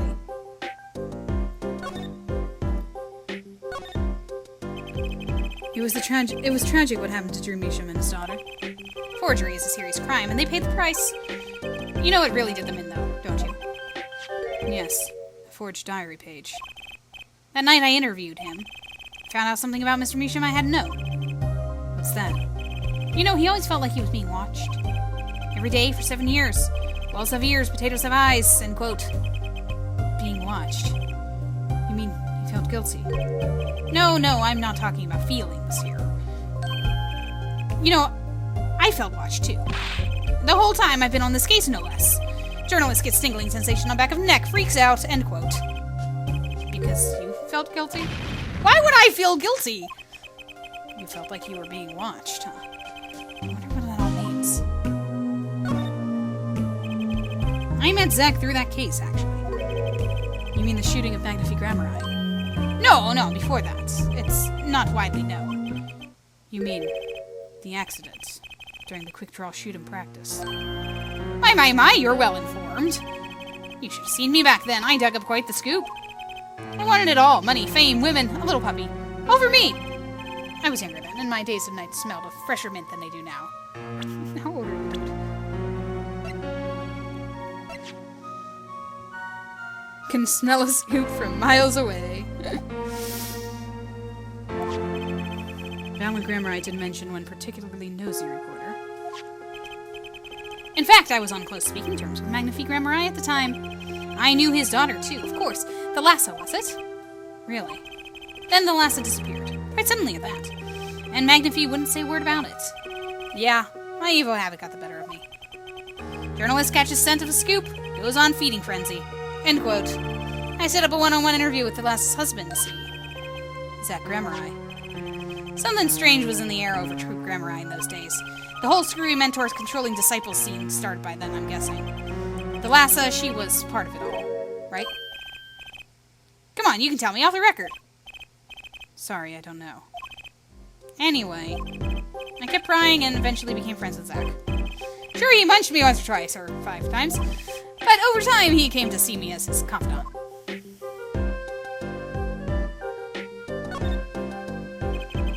He's been watching this whole time. 7 years, eh? Waiting. For his big comeback, of course. A big revival of the Magnifique miracle. Of course it was all a dream. Because of this. The performance rights. In the absence of any official documents, he was golden. He used to say the old man didn't give his rights to both Zach and Valent. So Valent waited until Zach died, legally at least. The time finally comes and Valent's like a kid on Christmas morning. He's getting ready for his show at the Sunshine Coliseum, you know. If that document sees the legal light of day, it's going to be put a bit of a damper on the big show. He's a sorry one, that Valen Grammar. Lost out to his partner at work, and love, too. Love. It's the same old story, really. 2 disciples and their mentor's only daughter. What has 3 sides and all of them pointy? A love triangle. That is pretty classic. When you're in performing troupe, that's your world. It's like family. One with an entire high school worth of drama, intrigue, and backstabbing. And in the middle of all this, the Lassa has Trucy. And then she dies. I need to find out more about this Lassa. Also about your paranoia, because this is weird. Drew Measham felt like he was being watched. And you along with him. You sure it wasn't just nerves? Nerves, no. It's nothing so mundane. I stopped paying attention to my nerves a long time ago. But I felt it too. Journalists sure he is being watched, end quote. Don't you wonder why Zach Grammar got rubbed out after 7 years? Right after coming into contact with me? He completely vanishes from the courtroom. Then for 7 years he talks to no one, not a soul. Then just as the remaining time was almost up, he contacts me in order to have this made. And then he dies. Starting to put the pieces together, are we? And you were being watched this whole time. Maybe not just me. Maybe you were too. Me. Well, that's terrifying. Tell me more about the Lassa. Mr. Brushel, do you know this person? Do I know that person? Of course. It was friends with Zach, after all. He hit me a few times. 5 times, actually. But still, I'd never forget his wife. The Lassa Grammar. Magnifique Grammari's only daughter. Do you think you could tell me more about her? Well, why the heck not? He's very forthcoming with information. I'm very happy for this. So, the Lassa married Zach and had Trucy, see. It was her second marriage, actually. You mean she was divorced? I hadn't heard this one before. Not quite. Her late husband was a performer, too. He died in an accident on stage. Tragic, really. They had only been married 1 year. I didn't know. Oh, but she was a beauty. Still carry a portrait photo of her around, you know. That's not creepy.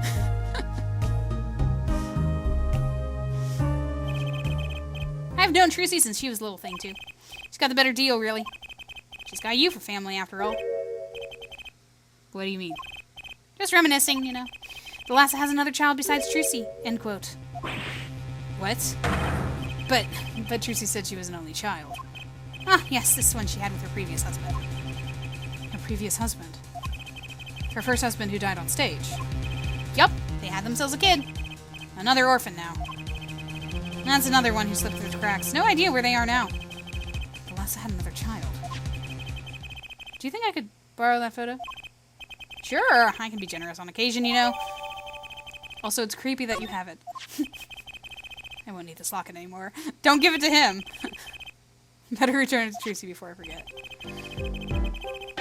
People and events all get tangled together and get bigger and bigger. Don't you think? I was too busy wondering about bigger to listen to what you were saying. Sometimes you just gotta accept that you won't be able to untangle it all, I think. Maybe so, but still. I have to do what I can. And I have to tell what I find. Those who come next. Next, you say? I'm not the one who will close the curtain on this little play. Apparently that's not my role anymore. Magnify. I was just wondering what Magnify would think of all this. What do you mean? Haven't you seen it in Trucy? She's got his power. You mean how I can't lie to Trucy? It's the same with Magnify. And with his daughter, Thalassa. It's a strange thing. You think it's some Grammar gene? Magnify told me once, back when Zack married Thalassa. He said Zack had good eyes. But not good like a Grammar eyes. Not that good. I wonder if Zack ever played a game of poker with his wife. Who knows what the Grammar secret was? Maybe nobody, now that Zack's gone. Zack Grammar. The plot had finally begun to reveal itself. It sprouted from a warp in the Grammar fabric and grew, swallowing everything, wrapping itself around the Grammar power.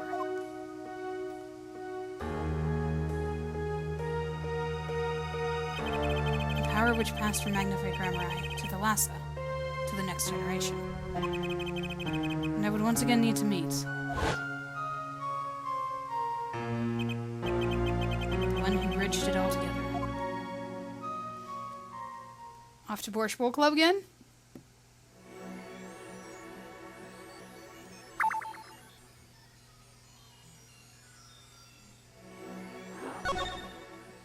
I think it's telling me to, anyway.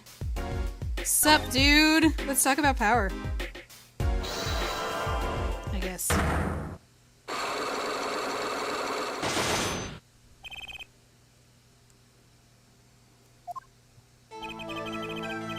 I have to know more about this power of Trucy's.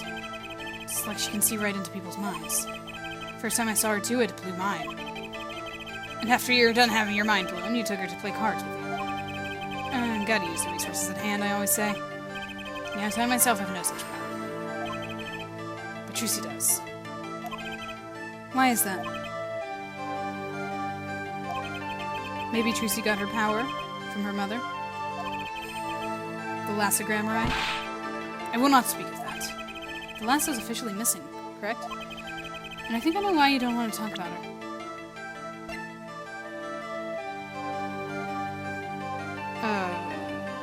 It's the accident, right?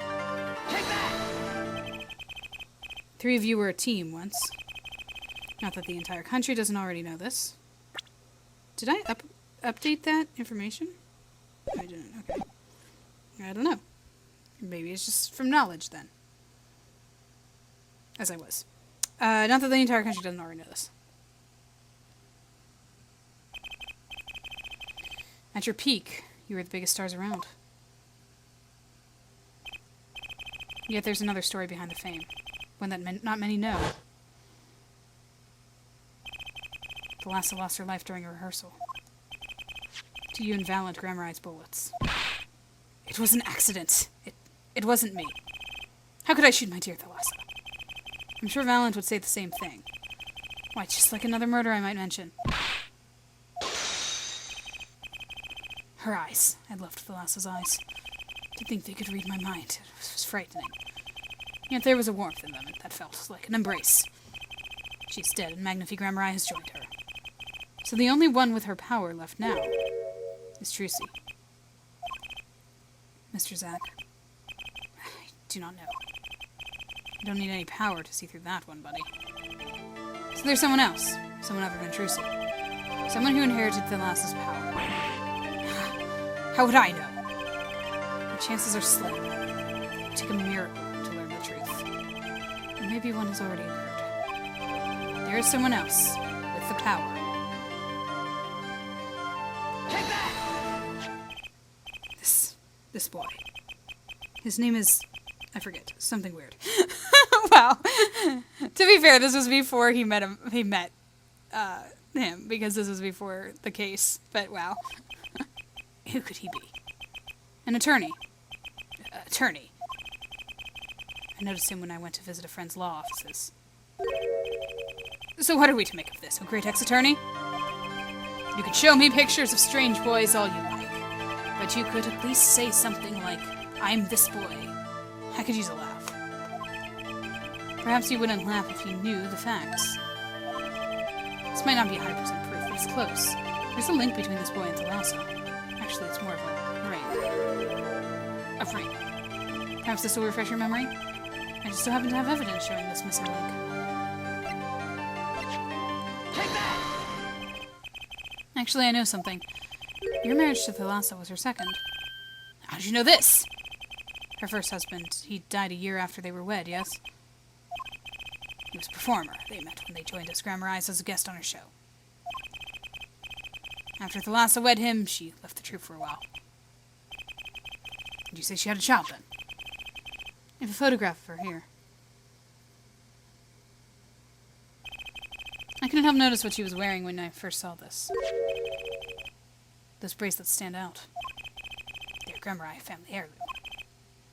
This boy wears a bracelet just like the ones in this picture. What? So, that's why.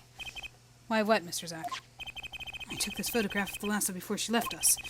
When she returned, she wore only one bracelet. But I know where the other one went. She gave it to this boy. Her son. Oh, wow, it was both. Cool. Alright, I was afraid, because I was like, I don't know what else I'm gonna say. I think it's been proven. This strange power. I myself do not know where it comes. Yet the fact is that it passed down the Grammari line. It runs in their veins. What is it? I asked her, the last once. This is what she told me. Her power responds to tension in others. Tension. If she were to face a person and they became tense, even slightly, she would know, no matter how hard they tried to hide it from her. So she could see it. Not quite. This is the strangest part of all. She wouldn't realize that she was subconsciously detecting this tension. Without the use of a particular object, or in her case, objects. Objects. Wait, were they something she wore? Yes, her bracelets. And the first time I saw one of those, I felt there was more to it than just fashion. But what kind of power could a bracelet have? I have made a decision. I will tell you all I know. Consider it a gift! Great, awesome. Let's go for it. Well, I hardly need you to tell me at this point, but those two are brother and sister, yes. And the brother, too, has this power of theirs. So Trucy has an older brother. Wonder what will come of that. Mr. Wright, tonight after our game is done, I will return to a life of hiding. I would not see her live her life without knowing. I understand. I'll tell the two of them when the time is right. I am in your debt, once again. No kidding. What I want to know is how all of this got to be so messed up. Those bracelets are made of a special alloy. They're said to expand and shrink very slightly in response to the body's warmth. So they're temperature sensitive or something. Yes. It's how they can shrink to the exact size of their wearer's wrist. And this has something to do with the power? What if I told you? Grammari power reacts to tension in others. When a Grammari senses tension, they too become tense. And this tension translates into minute contractions of the muscles. So minute, they cannot sense it on their own. Their muscles? Oh, so that's what the bracelets are for. With the bracelet on, one can sense these contractions. Because the bracelet is always a perfect fit. So when the person they're watching gets tense, the bracelet feels tighter on the wrist. Precisely. Oh, sorry, that was Phoenix. The bracelet feels tighter on the wrist. Precisely. But that alone doesn't really count as mind reading. I believe I understand how the process works from there. It's a simple question of eyesight. Eyesight. I guess that sounds simple enough. Have you ever heard of kinetic vision? Something about the ability to see moving objects with full clarity, right? I've heard of it before. They say athletes can see a moving ball like it was stopped, if they focus. Oh, but it's not confined to sports alone. It all relies on the ability to focus. When we focus, we can see many things. The faintest twitch of the face, and the meaning that lies behind it. Therein lies one of the secrets of magic. One must know the mind of the crowd before one may distract it. So basically, what you're saying is, the Grammarites can see really well. For them, seeing is more than believing. It's knowing. Their power relies on eyesight combined with exceptional focus. Things are starting to come to focus for me, too. Of course, it is difficult to maintain such levels of focus for any length of time. But what if someone could tell you into focus? Or something. Precisely! But wait, Tracy doesn't have any bracelets. You are talking about poker, yes? The timing of when to focus is so elementary, she probably does it without thinking. I doubt Tracy herself has realized this. That is all I know of things grammar. Thank you, Mr. Zack. If this boy's bracelet is the real thing, then he will use it before long, thereby awakening his power. I'll keep that in mind. Well, shall we play a game? Ah, I've said so much. Let me say one more thing. I will tell you of that night. That night? The night my mentor, Magnifi Grammarite, passed from this world to the next. There were 2 pistols, and 2 letters sent. This was Magnifi's test. A test. In his last years, Magnifi Grammarite worked us to the bone. No, to the pain. But that night I could not shoot him. So I shot the clown's forehead instead. This, it seems, was the correct answer. Take this. Give my art to you, Zack. What? It is thanks for playing along with my show. You shot well tonight, Zack. Though I would not have minded dying by your hand. How could I shoot you? You're my mentor. Ah, I thought you might say that. If I went home without shooting anything, what would you have done then? Then of course I would have given Valent his chance. And if I had shot you in the forehead instead, then it would be over. If you or Valent were to shoot me in the head, then I to the darkness would go, and my art with me. A fitting end, don't you think? Yet this ending too gives me no cause for regret. I thank you, Zack. And I am sorry. I've done much that was wrong in my day. I love a little nightcap. It's really hard to take him seriously with a little nightcap. Seems to me that Magnifi wanted you to be his successor all along. That's why the time he gave you was earlier than Valent's. Perhaps. It's not something we'll ever know for sure now. I wonder what is Valent up to these days. Waiting for you to die. If 7 years pass like this, the performance rights go to him. Now here I am, and his dream is ended. It's worse than that, actually. Public opinion's a fickle thing, you know. What? You don't mean to tell me to put the blame for our mentor's death on him.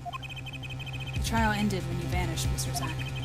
There were even rumors that Valent had helped you pull it off. But that's madness! Well, it seems that before I can once again disappear from this world, I have one more act to perform. Isn't it odd that sorting out my life should prove so complicated, even though I'm dead? Is he gonna do something for Valent? That night, Zack Grammarite was killed. He died as Shady Smith, a mysterious traveler with a secret past. But he left one thing behind before he parted. This. 7 years passed, and Zack Grammarite murdered my mentor, Magnifi Grammarite. I apologize for the trouble caused by the sudden departure of the courts, and hereby confess to my crime. His confession to use as I saw fit. Of course, he killed no one. This was his way of trying up loose ends with his old partner, Valent Grammarite.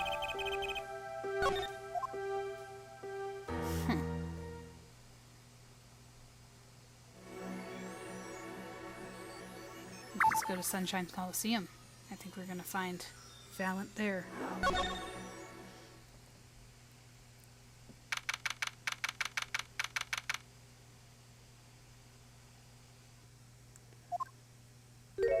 There he is.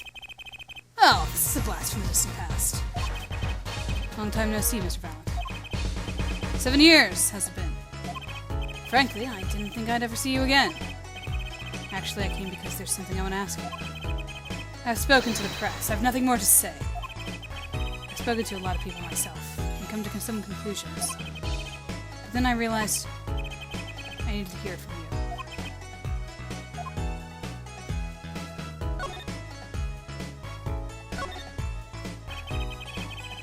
I've walked a difficult road these past 7 years, because you couldn't perform Magnifique's repertoire.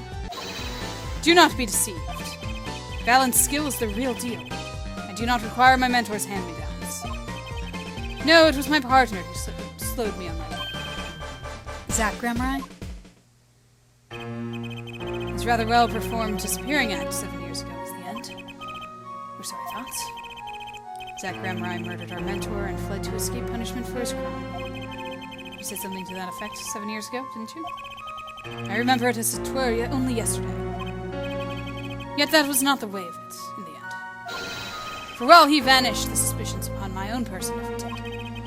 His partner Zack vanished to protect him. That's what those thieving magpies of the press said. I had no idea. Yet that very same press comes to me now, feigning interest. They cover the greatest magic show in history as if it were a vaudevillain distraction. And here I must stand, smiling at them. What am I, if not a player in some fiendish farce? Might I suggest it's because you never made it clear what happened? Magnifique's death is still a mystery to this day. Which is why I came here to get the answer from you.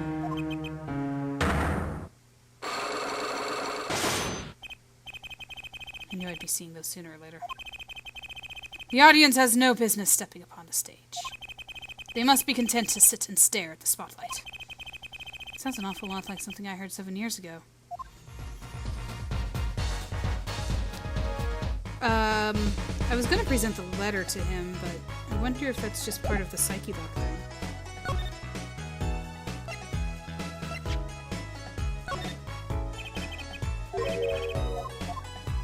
Yeah, let's try it. Here we go.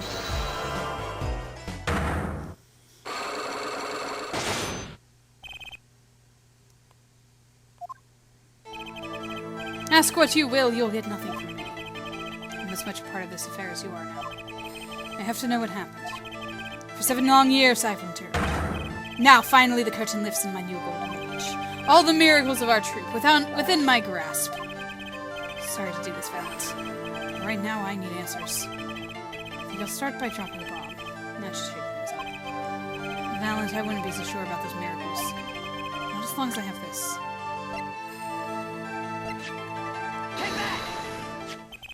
And what might that be? I see it bears the Gramurai seal. I should have brought this to your attention sooner, but I didn't imagine you'd be planning your comeback quite so fast. What is this? A document showing the true recipient of the performance rights to Magnifique's miracles. What? Zack Gramurai, he wrote this. Well, he passed everything to his daughter. Trucy Enigmar. Actually, she's officially my daughter these days. Preposterous! Zack is gone, vanished into the void.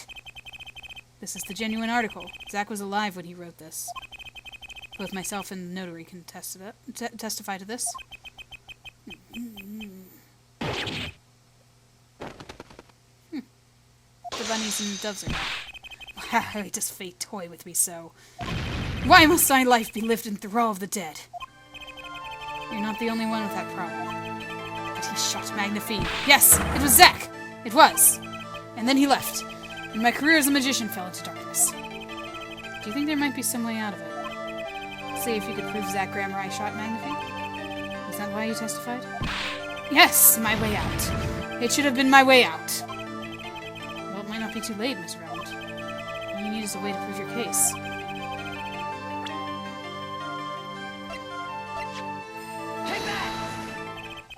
I believe I have the answer to your prayers right here. Zack Gramurai wrote one more thing before passing on. But this is a confession, in which he admits to the killing of Magnifique Gramurai. See? All according to your plan. I am a magician by trade. Deception is my life's work. I fool the audience, give them a fleeting dream.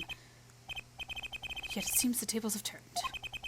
Now I am the audience, believing in the deceptions I have wrought upon myself. Zack wrote this right in front of me. After I explained your situation to him. Like a... Zong!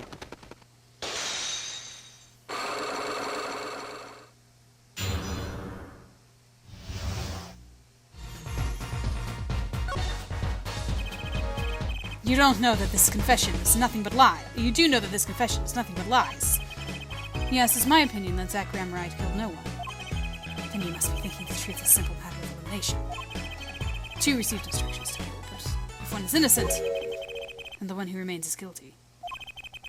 That would be the logical conclusion, yes? So he vanished to protect me, his partner. A stirring tale, it is true. Did you shoot Magnifique Grammari in the forehead? If I had and I told you, what would you do? Run to the police, perchance? Do as you will. There's nothing left for me now. It is true, after all. I have little talent. I need my mentor Magnifique's repertoire. It was as if a little demon grabbed hold of me. I knew it. So Valiant Grammari did kill the great Magnifique. So sorry, Mr. Wright. But it was not I who shot my mentor. What? But if it wasn't you, then who was it? There wasn't another disciple, was there? Another disciple, such as... I don't know. Knack and Talent Grammari, maybe? Your wild fancies couldn't be further from the truth. Only Zack and Valiant received those threatening letters. But there was another. One more person could have fired that pistol that night. I don't suppose you've figured it out by now? If it wasn't Zack or Valiant who shot Magnifique, then it had to be the only other person at the scene, which means... Wait, you don't mean... Yes, the great Magnifique Grammari himself. So Magnifique Grammari committed suicide. I find it hard to believe. To be honest, I hadn't even imagined it a possibility. When I arrived that night, the old man was still alive. He appeared to be asleep. I could not shoot him. But when I turned and made to leave the room, the old man called out to me. So you spoke with Magnifique Grammari? Yes, and this is why I knew what he had done. Magnifique transferred the rights to his repertoire to my partner, Zach Grammari, not me. I see. Then I guess I owe you an apology. I always thought you were the one who did it. You owe me no apology. Huh? My crime was, in a way, more serious than that of murder. What? Your crime? Is Valiant Grammari confessing something to me? What could be more serious than murder? You see, I knew that 2 letters had been sent. There are no secrets between partners. It was easy to find out. Not just when I understood Magnifique's plan. He wanted to die by one of your hands? Little did I expect it had anything to do with the rights to his repertoire. That was when I heard it. The little demon whispering inside my heart. The demon. Let me confess, I had intended to shoot Magnifique. And I planned on framing my partner for the crime. What? That night, I prepared something before going into Magnifique's hospital room. Which was... IV fluid, of course. I'd seen it on an earlier visit. If Zack did not shoot, I would do the deed. Then I would use the IV liquid to place the motor in his hands. That was my plan. But you didn't shoot him. I could not. The demon in my heart fled when the moment came. But then Magnifique called me back. I am sorry, Valiant. I am giving my magic to Zack, not you. You still like the draw, yes. Please help him, if you can. I left the room. And then I stopped. The shock of what I had just been told consumed me. That was when I heard that fateful gunshot. Magnifique Grammari killing himself. Then the demon awoke anew within me.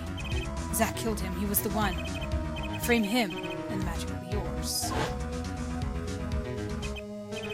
I altered the scene of the suicide. I took the pistol from his hand, wiped off the prints, then used the syringe to add the IV liquid I brought. So in the end, things happened pretty much as planned. Magnifique died, and you framed Zack for his murder. As planned, indeed. Of course, the outcome was somewhat different than I had anticipated. Well, what do you think? Do you believe my story can be believed, truly? That was 7 years ago. I don't know what to believe, but yes. I'm glad I heard it from you, Mr. Valent. Thank you. It is I who should be thanking you, Mr. Wright. Only when I had lost everything could I make my decision. You're going to turn yourself in? My partner may have vanished, but not so my guilt. And as my guilt stays, all else begins to leave me. My friends, my performance rights, my magic. I've had enough of vanishing acts. I understand. I thought my life was ruled by a dead man. But I find I was wrong. For Zach Grammer, I was alive. Well, not anymore. And now it occurs to me, what if he was not the only one who survived? What do you mean? You see, now that I think about it, I realize that we never saw proof of her demise. We never saw her body. Her? The mind races at the mouth flaps on. My apologies. Forget this matter. I can only hope that the day will come when I again meet my partner, Zach Grammer. Then I shall apologize for my terrible mistake. I'm glad we had this chance to talk. Thank you. Zach Grammer, Shady Smith, whichever name we prefer. He's no longer with us. The truth revealed in that trial was only a sliver. And the impenetrable darkness that remained has taken another life. I knew what I'd have to do to push back the darkness for good. And it would involve paying that man a visit. There's one more scene left. Let's go back to the cell. Sorry, sir. Prisoner Christoph Gavin is currently occupied. I see. Do you know when he'll be finished? Well. Could you go find out? Certainly, sir. Please wait here a moment. My apologies to the guard. There's something I need to see.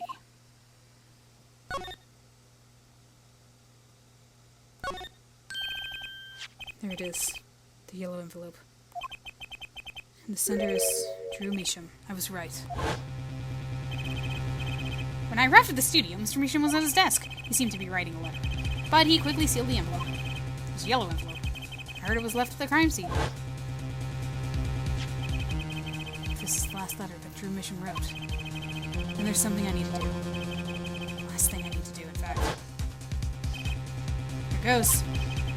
Let's see if this triclocyanine spray finds anything.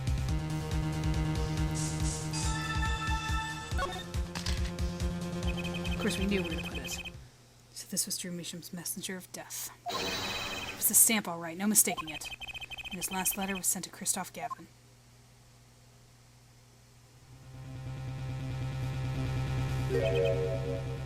Gotcha.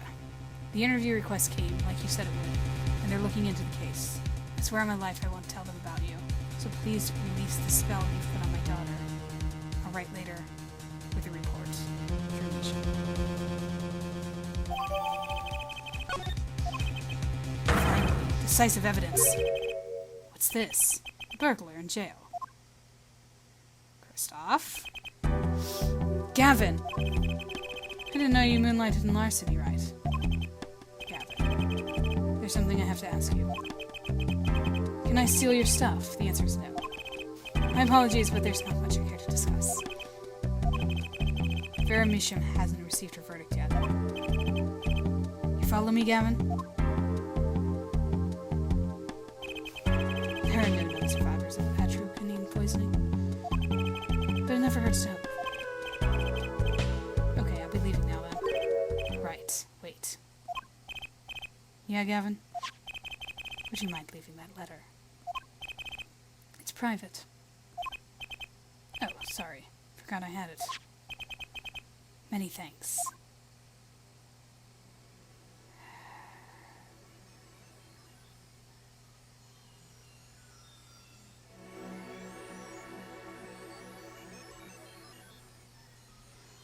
Look into the void. You've now seen all the clues in the case. Clues I gathered over 7 long years. Now it is time. Every story has an ending. We've come to the final chapter. The final trial. Find the truth. You're the only ones who can.